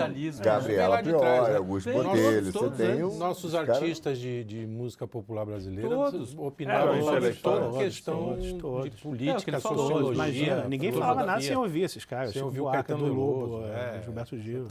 É engraçado, o Morgan fala uma coisa interessante, ele fala, o que a Preta Gil faz? Ela só dá opinião, cara. A função dela na vida é dar opinião. Ela não canta direito, ela não é bonita. Ela não... Deve comer bem. Você fala que ela não é bonita, agora vamos falar. Mas alimenta. Não existe mais negócio de beleza. Assim, beleza é uma questão. Verdade. Você lembra que o Caetano, inclusive, escreveu um livro e ele fez o show para lançar o livro. Ele parava no Verdades Tropicais. E ele parava o show para ler o capítulo do livro para fazer você comprar o livro. Mas aí não é... aí defendendo, sem querer defender... Não, mas às vezes você vê que o cara dá uma opinião geral. Mas ali não era um livro intelectual, era um livro biográfico. Aí tudo bem. Não, mas biográfico. Mas você vai ver, mas a biografia dele não era ingênua. Ele vai falando do Gil, ele fala da ditadura. Tem um lado ali que é sempre essa visão, cara, meio... É um caminho que todo mundo aponta, né, para o mesmo lugar. Então, tem um termo agora que me falha, mas que o cara fala... lembrei. Uniformidade das abstrações. Que é o seguinte, não importa se você está vendo uma música, lendo um livro, vendo um filme, né, batendo um papo lá no Bar das Freiras, lá da PUC. Cara, o conjunto de ideias dominante é o mesmo. Sim. E aí você tem... E era hegemônico mesmo. Tanto é que a gente falou que era impossível, antes de começar o programa, a gente falava, não, a gente foi de esquerda porque também não tinha como ser outra coisa. Realmente, você não era nem se você tivesse... Não, você podia até ser, mas você não tinha como se expressar aquilo. Não sabia expressar. Você não tinha uma linguagem, né? E aí o papel do Olavo foi, o Olavo criou uma linguagem para as pessoas. Você não tinha interlocução, né? Se quisesse comentar um autor, você não tinha interlocução muito menos. Mas não é nem autor, você nem chegava no autor. O problema é o seguinte, você não chega, você... Porque a linguagem serve também, além da comunicação com os outros, a linguagem serve também para a autocomunicação. Então, se você não tem uma linguagem, dar nomes aos seus você não consegue fixar as coisas que você está pensando. A própria Moringa... O que eu digo é que, por exemplo, nos anos 90, eu comecei a ler, você vai atrás de literatura, não existia dúvida. Não existia. tudo que você ia ver era a turma de esquerda falando. Estava tudo na mão deles. Assim. Você ia assistir o Observatório da Imprensa. E o problema não é que a esquerda, né? O problema é que isso empobreceu, né? Empobreceu. A própria esquerda, eles criaram um núcleo tão restrito de referências, e não sei o que, isso empobreceu o debate. Inclusive, esquerdistas importantes foram escanteados, né? Sim. Por exemplo, a gente precisa do Olavo para resgatar o Otto Maria Carpo. Sim, a obra dele que estava ali jogada. Eu esquerdista. Né? Não, e é engraçado, você fala uma coisa interessante. O esquerdista era o Otto Maria Carpo, depois virou acaba na Márcia Tiburi. É porque precisa do argumento da autoridade. Né? O argumento da autoridade do Roberto Schwarz era o Theodor Adorno. Né? Da geração seguinte era o Roberto Schwarz. A outra é o cara que veio depois. Você vai caindo embaixo. Hoje o argumento da autoridade é Márcia Tiburi. É a Anitta, agora é a Anitta. Aquela outra que fez o debate fica cada vez mais difícil. Você queria falar do livro dela? Qual? Viviane Mossé? Não, que hoje também é autoridade. O fala, Djamila. Cara, não dá pra ler. Mas desculpa. O perigoso nisso é que é o seguinte, quanto menos racional a esquerda, mais beligerante e mais raivosa, né? Sem dúvida. Porque ele já não tem mais os instrumentos linguísticos para dar conta disso. Sem dúvida. Isso vira um problema aí na academia virou também uma autobajulação e uma autorreferencial. Porque você hoje, até a gente já debateu isso, mas você pega o livro lá, por exemplo, da Djamila e daquele outro cara que eu esqueci, que acho que é Silvio, né? Uma coisa que também falou do Silvio Almeida. Silvio Almeida. Tem uma série de erros de pressuposto, tem uma série. Só que quando você pega o livro, não tem mais a crítica, porque não existe mais o pensamento de fato, aí que a gente está falando isso. Ela é festejada mesmo sem ser boa. Da antítese, porque é tudo dialético e tal, o Hegel, aquele negócio assim. Então o cara pega aquilo ali e começa, nossa, você já leu? Aí você começa a dizer, pô, tem que ler isso, né? É livro de todo mundo vira autorreferencial e autobajulador. E isso que é o problema para mim, cara. A academia, a universidade virou autorreferencial e autobajulação. Então, eu quero fazer um trabalho acadêmico, eu cito você, o Carlão, com 10 fontes. Sim, aí você me cita e a gente vai se citando, cara. Que é onde surgiu, por exemplo, a ideologia de gênero. Quando isso espalha para a militância, essa militância já não tem os instrumentos que a militância antiga tinha. Que eram instrumentos intelectuais, inclusive eles dominaram. Mal ou bem, tinha uma tradição de debate, né, na esquerda, até mais ou menos os anos 60. E tinham bons artistas. Você compara a peça Macaquinhos com o Rock Santeiro, foram escritas por esquerdistas. Não dá para comparar. Esquerdistas. E você compara a Anitta com os próprios que a gente falou, o Gil, o Caetano. Tinha algum senso estético, algum senso de poesia. O problema desse fechamento da esquerda é crítica a esquerda, que eu acho que tem muitos esquerdistas fazendo também. Eu vejo, às vezes, alguns caras comentando. Muitos não sei, mas tem alguns interessantes, assim. Que a gente acompanhou. O Terry Eagleton é um desses, né? Sim. Eu acompanho um pouco, eu gosto dele. Terry Eagleton. Ele tem umas coisas muito interessantes, eu gosto muito do estilo Fazendo dele, uma autocrítica. Justamente o que ele falou. Eu não quero ser ateu depois do Richard Dawkins. E ele pega um grande número, ele fala assim, cara, esse fechamento para as ideias clássicas, tudo está emborrecendo de um jeito que essa geração daqui a um tempo vai ficar babando. Vai estar gruindo. Mas aí é a questão. Já está gruindo. O perigo disso para a gente é a gente também se acomodar aceitar ideias só porque são bem escritas ou bem defendidas. Não, o problema é pior. Porque realmente eles estão tão mal de defesa que às vezes uma ideia boa deve se perder ali. Não, o problema é a assídia nossa, de achar que também não tem que, né? Tudo ruim. Não, e aí o que acontece é o seguinte, é tudo ruim e a gente não faz nada, eles continuam produzindo.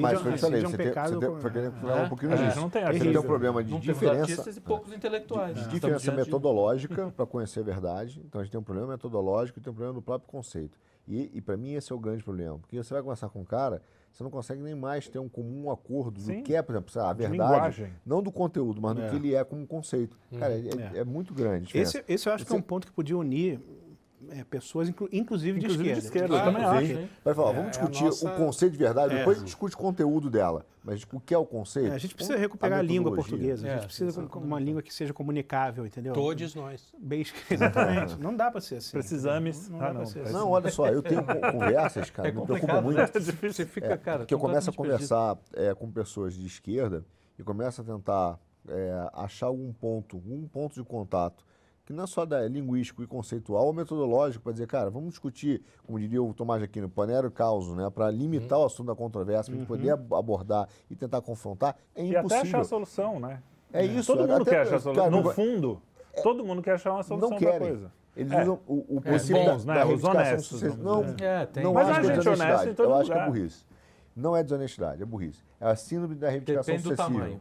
Não, é síndrome da tudo. reivindicação É que nem sucessiva. índio, tem de tudo. Tem desonesto, tem burro. Não. Eu acho que tá epidêmico. É síndrome da reivindicação sucessiva. Ele, quando começa a se sentir apertado em cima do argumento, por isso que eu te falei que eu entendo que o inimigo verdadeiro, por exemplo, quando a gente fala do marxismo, a gente falou muito do marxismo. Qual é o inimigo verdadeiro dentro do marxismo? Você tem dois pontos que são complicados para a gente, que invadiram, por exemplo, a Igreja Católica e a protestante. Você tem um ponto do Marx inicial, que é, cara, essa preocupação com o indivíduo. Ele tinha essa preocupação com o indivíduo. E ele faz a abordagem do todo com Hegel, com a dialética. O problema é quando a dialética, como metodologia, cara, invade a Igreja Católica, e aí você tem cristão com pensamento dialético, cara. Não funciona para um Deus que é e que fala que uma coisa que é e não é. Então é síntese, né? Ou não ou existe. Não ele é como. tese e antítese. Então o cristão que pensa dialeticamente, desculpa, irmão, não é cristão, está do lado contrário. Não adianta ele falar, pô, acredita em Cristo, mas todo lado está trabalhando mas comigo. Mas pode não ser. Acredito que é verdade, então, mas pode não ser. E aí é o problema, que aí você começa a conversar com uma pessoa que pensa com a questão dialética, cara, da esquerda, o que ela aponta? Ela fala, não é o que você está me falando, não é a minha verdade, não é a sua verdade, é uma terceira coisa.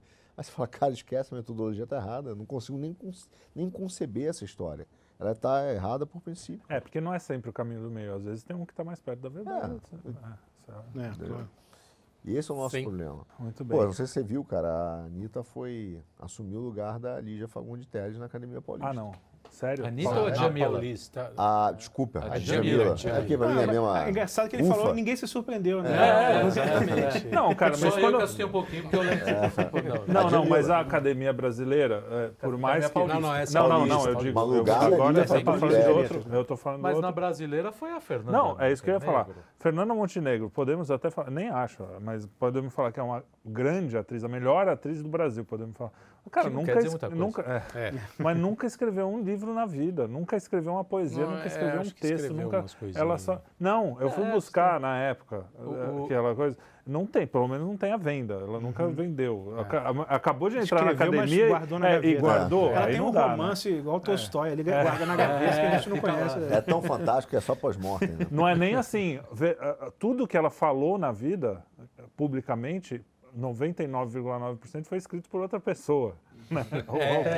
Então, assim, cara, como que ela entra na Academia Brasileira? Ou seja, a instituição não é só a universidade, né? A gente estava falando. Não, mas todas as instituições tomaram. Com certeza.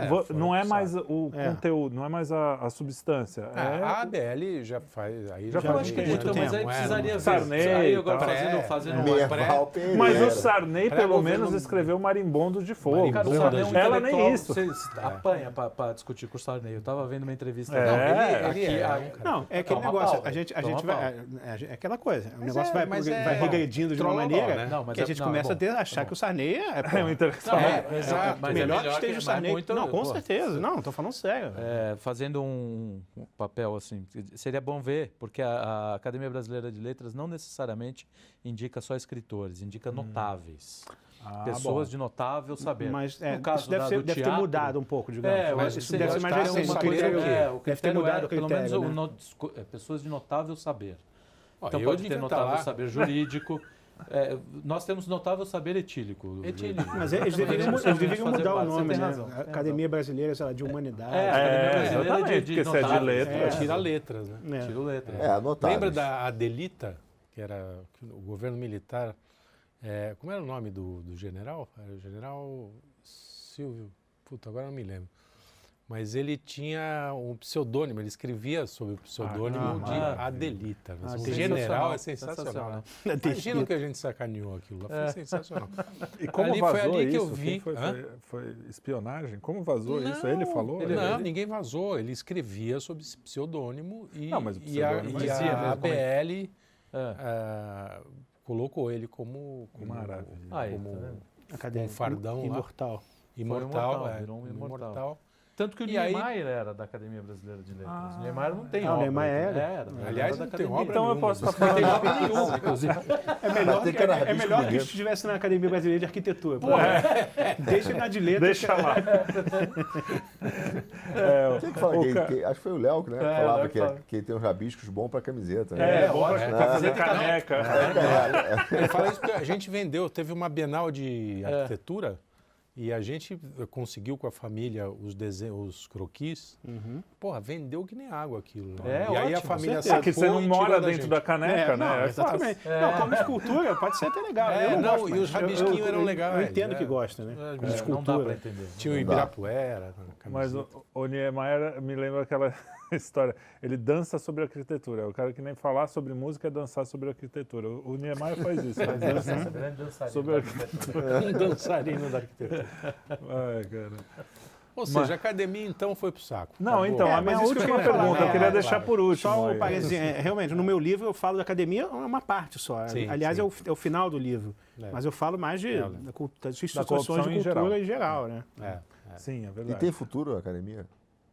Pois é, aquela discussão. Eu não sei, realmente não tenho a mínima ideia. Eu acho que atualmente está muito mal, assim.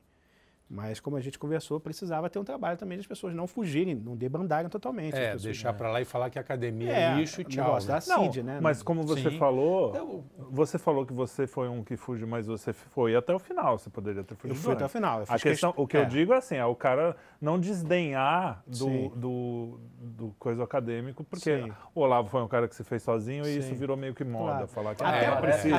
Qualquer um. Até porque não surge o Olavo todo dia. Não é todo dia que o cara sozinho vai se fazer. Não, mas o Cartola nunca aprendeu violão.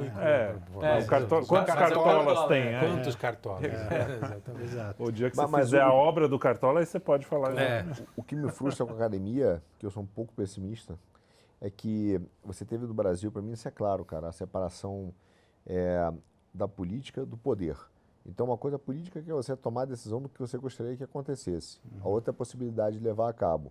Então, mesmo que a gente hoje chegue, sei lá, como a gente já viu, né, tivesse uma nova visão no Ministério da Educação, na presidência, sei lá, alguma coisa assim, no final das contas, como a gente já viu acontecer recentemente, quando o executivo, né, que tem poder, vai trocar reitor, vai fazer uma interferência para atender a vontade popular, vem alguém e fala, pô, você não pode trocar o reitor, você não pode trocar, porque agora ele é eleito pelos seus pares. E aí você fala, cara, capturaram a instituição, e a gente legitimou a captura da instituição da academia. Então são 10 professores, os 10 marxistas vão votar neles o tempo todo.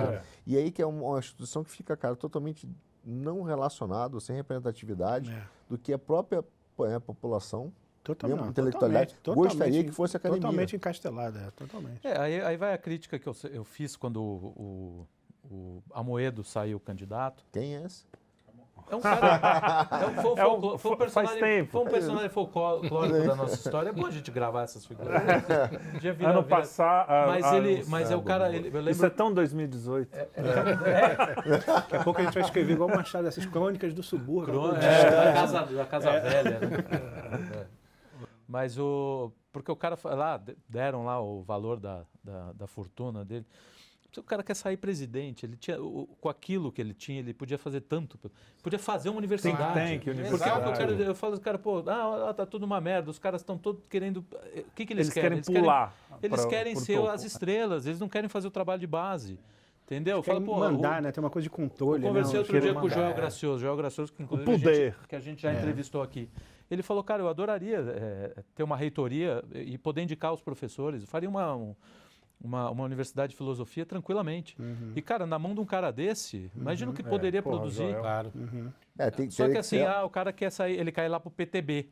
Ele quer ser candidato a vereador, ele quer ser candidato a deputado. Não quer pegar a grana dele e falar, não, vou ficar no meu canto e eu vou fazer muito mais pelo país. Esse é o grande problema. 90% do que a gente tem de barulho do nosso lado é isso, cara. Se fosse isso, Carlão, olha só, vou te falar, minha visão, se fosse isso, já seria bom. É pior. O cara usou tudo isso de pretexto que, no fundo, o que ele quer é tomar o Estado para chamar de seu. Todo liberal quer o Estado dele. Ou seja, então ele não quer, de fato... Ele quer menos Estado para os outros. Para ele. Ele quer dizer, cara, deixa para mim, eu sei o que fazer. Me passa aqui a Petrobras que eu vou ficar dono e deixa que eu toco com a minha galera. Então o que ele quer é a panelinha também. Não vou dizer que ele queria liberar o Brasil. Isso tem menos história da carochinha, ele só queria ganhar mais dinheiro. Isso ele conta para bobo que vota no para quem está ali, entendeu? Que às vezes tem alguma salvação. tá querendo pensar em... Não, cara, porra, investe, bicho. Pô, tem tanta coisa para fazer. Mas material a gente tem, cara. Claro. Eu acho que as pessoas têm que ficar cada um no seu quadrado não também. Não precisa ser a gente, não. Tem tanta gente Não, precisa, pô. Eu acho que as pessoas têm que saber as suas potencialidades, as suas vocações. Vamos deixar aberto. Onde ela pode agir bem, né? Porque não adianta. Por exemplo, eu não posso para política, eu sei que é uma tragédia. Tem outras pessoas que não... Cada um tem que saber. Aí é que tá. Se o cara tem a vocação, é o que a gente falou. Hoje o cara que está no poder, ele tem vocação para jornalista. A gente estava brincando isso, né? Que o cara fica lá, olha, atenção, faz o barulho, mas na hora de fazer o trabalho de bastidor, na hora de ter o assessor que faz o trabalho... não vou ter assessor. Mas aí... Não vou gastar dinheiro de bancada. Pô, contrata lá 50 caras de direito, o que a esquerda faz, processo todo dia. Eu não tenho, bota lá, eu não gasto com verba de gabinete. Se você vai pra Ucrânia e chama as mulheres de pobre feia. Exatamente. Você precisa de um cara para falar. O problema não é gastar. Se você gastar bem, fazendo um trabalho que vai ser importante, por exemplo, bloquear as atuações da esquerda em determinada área. Claro, cara. E é uma questão assim, você está lutando boxe com a mão amarrada, né? Aquela história. Pô, se a regra é essa, você está... com as mãos abertas. Se a regra é essa, os seus adversários estão usando a regra, eu acho ruim. Para mim era melhor que tivesse um assessor cada um. Claro. Tudo bem, mas aí é para todo mundo. Não adianta você falar, olha só, ainda acho que é legal, vou me enfraquecer para que vocês... Cara, você é louco. Cara, isso acontece mas também, tem xadrez 4D. Mas então, assim, sabe o que acontece? Não estou aliviando a moeda, é zero, não alivio de jeito algum.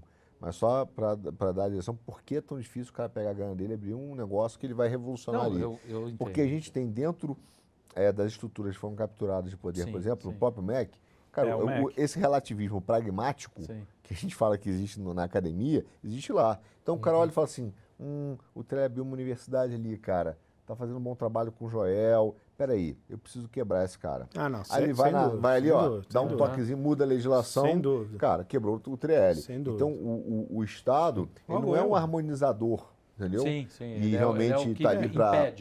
Ele impede ou facilita de acordo com as circunstâncias. Não está para organizar a administração pública, já perdeu isso. Já perdeu muito tempo. Ele está ali dizendo o seguinte, você eu vou deixar, você está comigo, eu vou deixar, você eu vou quebrar. Então, ali tem esse problema, que é real. Você junta um núcleo de notáveis e fala assim, primeira coisa, sem Twitter e Instagram, tá? E agora nós vamos trabalhar. Tem que ser ali no silêncio, cara, fazer um trabalho. O problema é que todo mundo é muito barulhento hoje em dia. Vai, faz a tua universidade ali, vai a gente está numa cultura do histrionismo e do barulho, que isso aí afeta muito do Twitter, né? Que você, inclusive, foi eliminado. Estou censurado já, eu ganhei processo dele já 2 vezes, ganhei na segunda instância. Isso é legal. Do Twitter. Ganhei do Twitter, eu estou, sei lá, 1 ano e meio bloqueado, por conta do negócio de pandemia. Aquelas coisas. Ele fez uma coisa muito grave, ele repetiu o que a OMS falou. Exatamente. E aí, isso por ser o Flávio. Bom, eu começo a concordar com o Twitter. Se você citou a OMS falando que é um órgão confiável, eu acho que tem que ser censurado. Quando a OMS acertou, falou que não, que o lockdown vai trazer problema, coisa desse tipo. Assim. Não era nada. Mas aí eu ganhei processo dele 2 vezes, inclusive agora eles estão num processo sob multa, de que devolver minha conta, mas ainda não devolveram. Então, cada multa diária, deixa aí, cara. Porra, tá rico. Tá fazendo um pé de meia aí. Antes fosse. Bisneto vai executar. Mas os caras não devolvem, cara. Não devolvem. Até lá, e você ganhou contra o Facebook também? Facebook 2 vezes. Ganhei, eles foram obrigados a devolver. Mandou bala no Facebook. É um exemplo, cara. O judiciário hoje, quer dizer, já é utilizado como instrumento de coerção e censura. Não, da lei capturado. Ele ganhou. Sim, ele ganhou. Mas ele ganhou na o cara não vai fazer, não vou cumprir e tal. Mas é um ganhar, só que o cara gastou com advogado, né? É aquele ganhar perdendo já. Você já ganha perdendo. Né? Eu não ganhei por causa da financeira. Do ponto de vista financeiro é prejuízo. Eu não queria entrar. Financeiro, saco, você vai perder tempo e tal. E o desgaste psicológico. Psicológico, mas eu fiz questão de entrar, porque eu acho que as pessoas têm que entrar. Acho que todo mundo não pode deixar esses caras em paz. Você não pode ser censurado assim, gratuitamente, né? Chama o Grigoletti. Não sei se você faz bem da Grigoletti. Nossa, eu não sei se eu gosto. Emerson Grigoletti. Emerson é fantástico. Grande. Então, eu queria que você definisse, porque você fala isso no livro. Aliás, compre o livro, porque é muito bom. Além de tudo, Flávio, eu vou dizer, a gente falou isso já em off, fora de você estar perto, então eu vou falar na sua frente, vai parecer puxação de saco, mas não é. Jabá. Ele, além de tudo, tem um dos melhores textos dessa geração. Sim, sim. É gostoso de ler. Claro, obrigado. Assim, é um livraço, Além do que, uma coisa que ninguém falou aqui, é um grande baixista. Tem um swing. Toca baixo já fizemos um som junto. Não, mas então, você escreveu esse livro que se chama A Corrupção da Inteligência. Você falou mais ou menos aqui a definição, mas o que é? Então não é necessário. A gente ouve corrupção, sempre pensa assim, é grana, passou por grana. Não, o que é? Como você define a corrupção da inteligência? E você acha que a gente já falou que as universidades, você falou que ferrou, mas você acha que como que a gente consegue reverter virar a chave? Eu estava até conversando com a Bruna Torlai, outro dia estava tendo uma conversa que veio com aqui, ela. É o último programa. Foi muito legal o que a gente estava falando. Eu acho que por um lado, a gente tem todo esse aumento da repressão política aos conservadores, às pessoas que não são de esquerda, por exemplo. Tem censura, tem toda a coisa digamos, o sistema se reestruturou para reagir de uma maneira muito violenta. Mas, por outro lado, eu acho que o processo é meio irreversível. Esse processo assim, de formiguinha, de pessoas se encontrando, como vocês estão fazendo aqui, tem milhares de iniciativas parecidas, as pessoas abriu uma barreira, assim, digamos, uma represa estourou e não tem como voltar. Eles vão tentar fazer o máximo, mas as ideias novas já estão em circulação, novas editoras surgindo, traduções sendo feitas, livros, uma série de iniciativas. Uma coisa impensável há 10 anos. Impensável. E não só... E tem o aspecto visível dessas coisas, tem as figuras mais conhecidas, editoras, programas, etc. Mas tem o trabalho também de pessoas que são invisíveis. Silenciosas. Né? Silenciosas, que estão fazendo coisa de formação clássica, estão dando aula. E que isso aí eu acho que vai ter um efeito, entendeu? Em algum momento, eu não sei quando... Eu não sei se os efeitos serão políticos, também não me interessa, porque eu acho que a preocupação não é essa. A gente tem que tentar restaurar a inteligência, né? Restaurar a inteligência. Acho que é anterior a isso A saída, evidentemente, não é política, assim. Eu acho a gente já viu, até porque a gente chegou... Tá claro. Eu acho que isso, nesse sentido, vai piorar muito. A gente não chegou ainda, acho que no auge da Não que da não distopia. tenham que existir iniciativas Com políticas. Tem. Eu acho que tem. Eu acho louvável pessoas que se disponham, sobretudo na política brasileira, que é um mar de lama, pessoas que se dispõem a comprar essa briga, lutar nessa frente também. Porque também a gente cai naquele... Corre o risco de cair naquele... se é política, tem nojinho. O pedantismo, claro que não. De maneira nenhuma. É uma parte da vida que é uma parte da vida, tem pessoas que são vocacionadas para isso e devem entrar, é uma coisa louvável. O problema é achar que essa é a saída, né? Que é a única saída. Exatamente. Não é por aí. Isso não pode atropelar o trabalho, que é o trabalho mais trabalhoso, mais lento, menos visível. Sim. Né? Demora mais tempo. Demora mais tempo, que é o trabalho cultural. Que é o que eles fizeram lá atrás, né? E é o trabalho, não só o trabalho cultural no sentido, digamos, institucional para o país, mas o trabalho de autoformação, né? Porque isso aí é que eu ia chegar. Começa com autoformação. Se você não tem gosto... A personalidade vem antes de qualquer coisa. Isso. Você não pode ensinar alguma coisa sobre beleza se você não tem gosto, se você não cultivou isso em você mesmo, no seu espírito, né? É coisa platônica também, né? A sociedade é o homem escrito em letras maiúsculas, né? A alma você extravasa para... É aquilo do que é a matéria-prima, né? Acho que é isso. Muito bem. É isso aí. Um ótimo papo. Considerações finais, você quer falar alguma coisa? Minha consideração final, que eu queria... Acho que mais do que nunca, talvez a nossa grande restauração, para pensar aqui um pouco no Wagner, seria até pela antropologia, porque eu acho que a gente vai chegar no nível, dadas as cosmovisões estão tão fragmentadas, tão distantes de metodologia, de linguagem, de conceito, a gente vai voltar, talvez, um ciclo de uma sociedade tribal, né? Que você vai ter pequenas tribos ali, e em algum momento isso vai se fragmentar, e lá na frente, vamos dizer, cara, vai ter algum evento aí que vai acabar unificando, como já vivenciamos isso, né? Os bárbaros, né? Tribalismo. Então, acho que hoje eu te pergunto isso, deveríamos nos preparar para uma sociedade tribal? Eu acho que a gente está vivendo muito isso, assim. Essa realidade já é a nossa realidade um pouco, né? E os processos digamos, de homogeneização são processos sempre totalitários, de cima para baixo, né? Então você não tem uma organicidade nesses encontros, digamos, entre tribos diversas, entre facções diversas. Você tem um projeto hegemônico e, ao mesmo tempo, uma sociedade civil, as sociedades civis totalmente fragmentadas, as pessoas desconectadas, sem comunicação, isoladas totalmente. A questão da degradação da família, da desvalorização da da vida de comunidade e tal, tudo isso. E você tem os caras que estão ali em cima, que as famílias dele estão totalmente protegidas, resguardadas. Opa. Eles têm o contato, né? Então eles querem, digamos, o relativismo, a coisa da família para os outros. Né? E como a gente falou, não é uma teoria conspiratória. Essa semana mesmo da gravação, que não é essa semana que você está vendo, mas é a que a gente gravou, teve um encontro em Davos lá dos maiores milionários do mundo e eles mesmos dizendo, nós somos o futuro. We are the future. Com sotaque alemão assustador, e tudo. Né? Procure na internet. E tem a coisa dinástica, né? Que é onde se transmite o poder, se transmite a riqueza. Esses caras continuam. Eles querem fragmentar o resto da sociedade, claro, porque a sociedade fragmentada é um caranguejo sem carapaça, né? Você fica ali exposto, suscetível, né? Bom, eu só tenho que agradecer nosso amigo Flávio. Tava com saudade, né, meu? Pô, muito tempo que a gente não se via, não via para São Paulo. Não vinha para o Brasil, né? Ficava lá no Rio. E eu gosto muito do Rio de Janeiro, acho muito legal. Pena que... Não, mas eu tava com saudade de São Paulo e de vocês, principalmente. Sabe? Então, obrigado, Flavião. Valeu muito legal, mesmo. Foi um prazer. Pô, agradeço muito Mais uma aula a gente teve muito aqui. obrigado. Pode me convidar sempre que quiser, eu estou à disposição aí. Carlão. Valeu, gente. Também só. Agradecer muito a tua presença e essa aula mesmo. E esse papo. Espero que a gente tenha mais papos desses. Muito obrigado, Flávio. Muito bom, obrigado.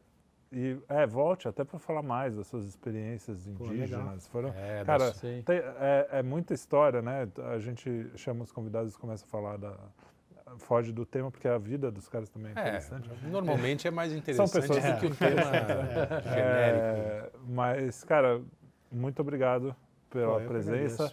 Também estava com saudade. Sempre é muito agradável estar com você aqui. Ele é essa simpatia normalmente. Normalmente, isso não é sempre.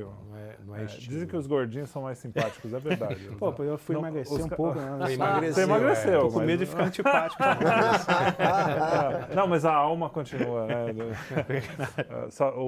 É o Nelson Rodrigues que falava, só os magros são canalhas. Todo canalha é magro. Então é isso aí, muito obrigado. Não esqueçam de assinar o nosso canal, não esqueçam de nos procurar nas redes sociais, programa Quinto Elemento. Agora estamos também no Spotify, podcasts em todos os lugares. Muito obrigado. Esse foi o programa Quinto Elemento. Um grande abraço, até a próxima.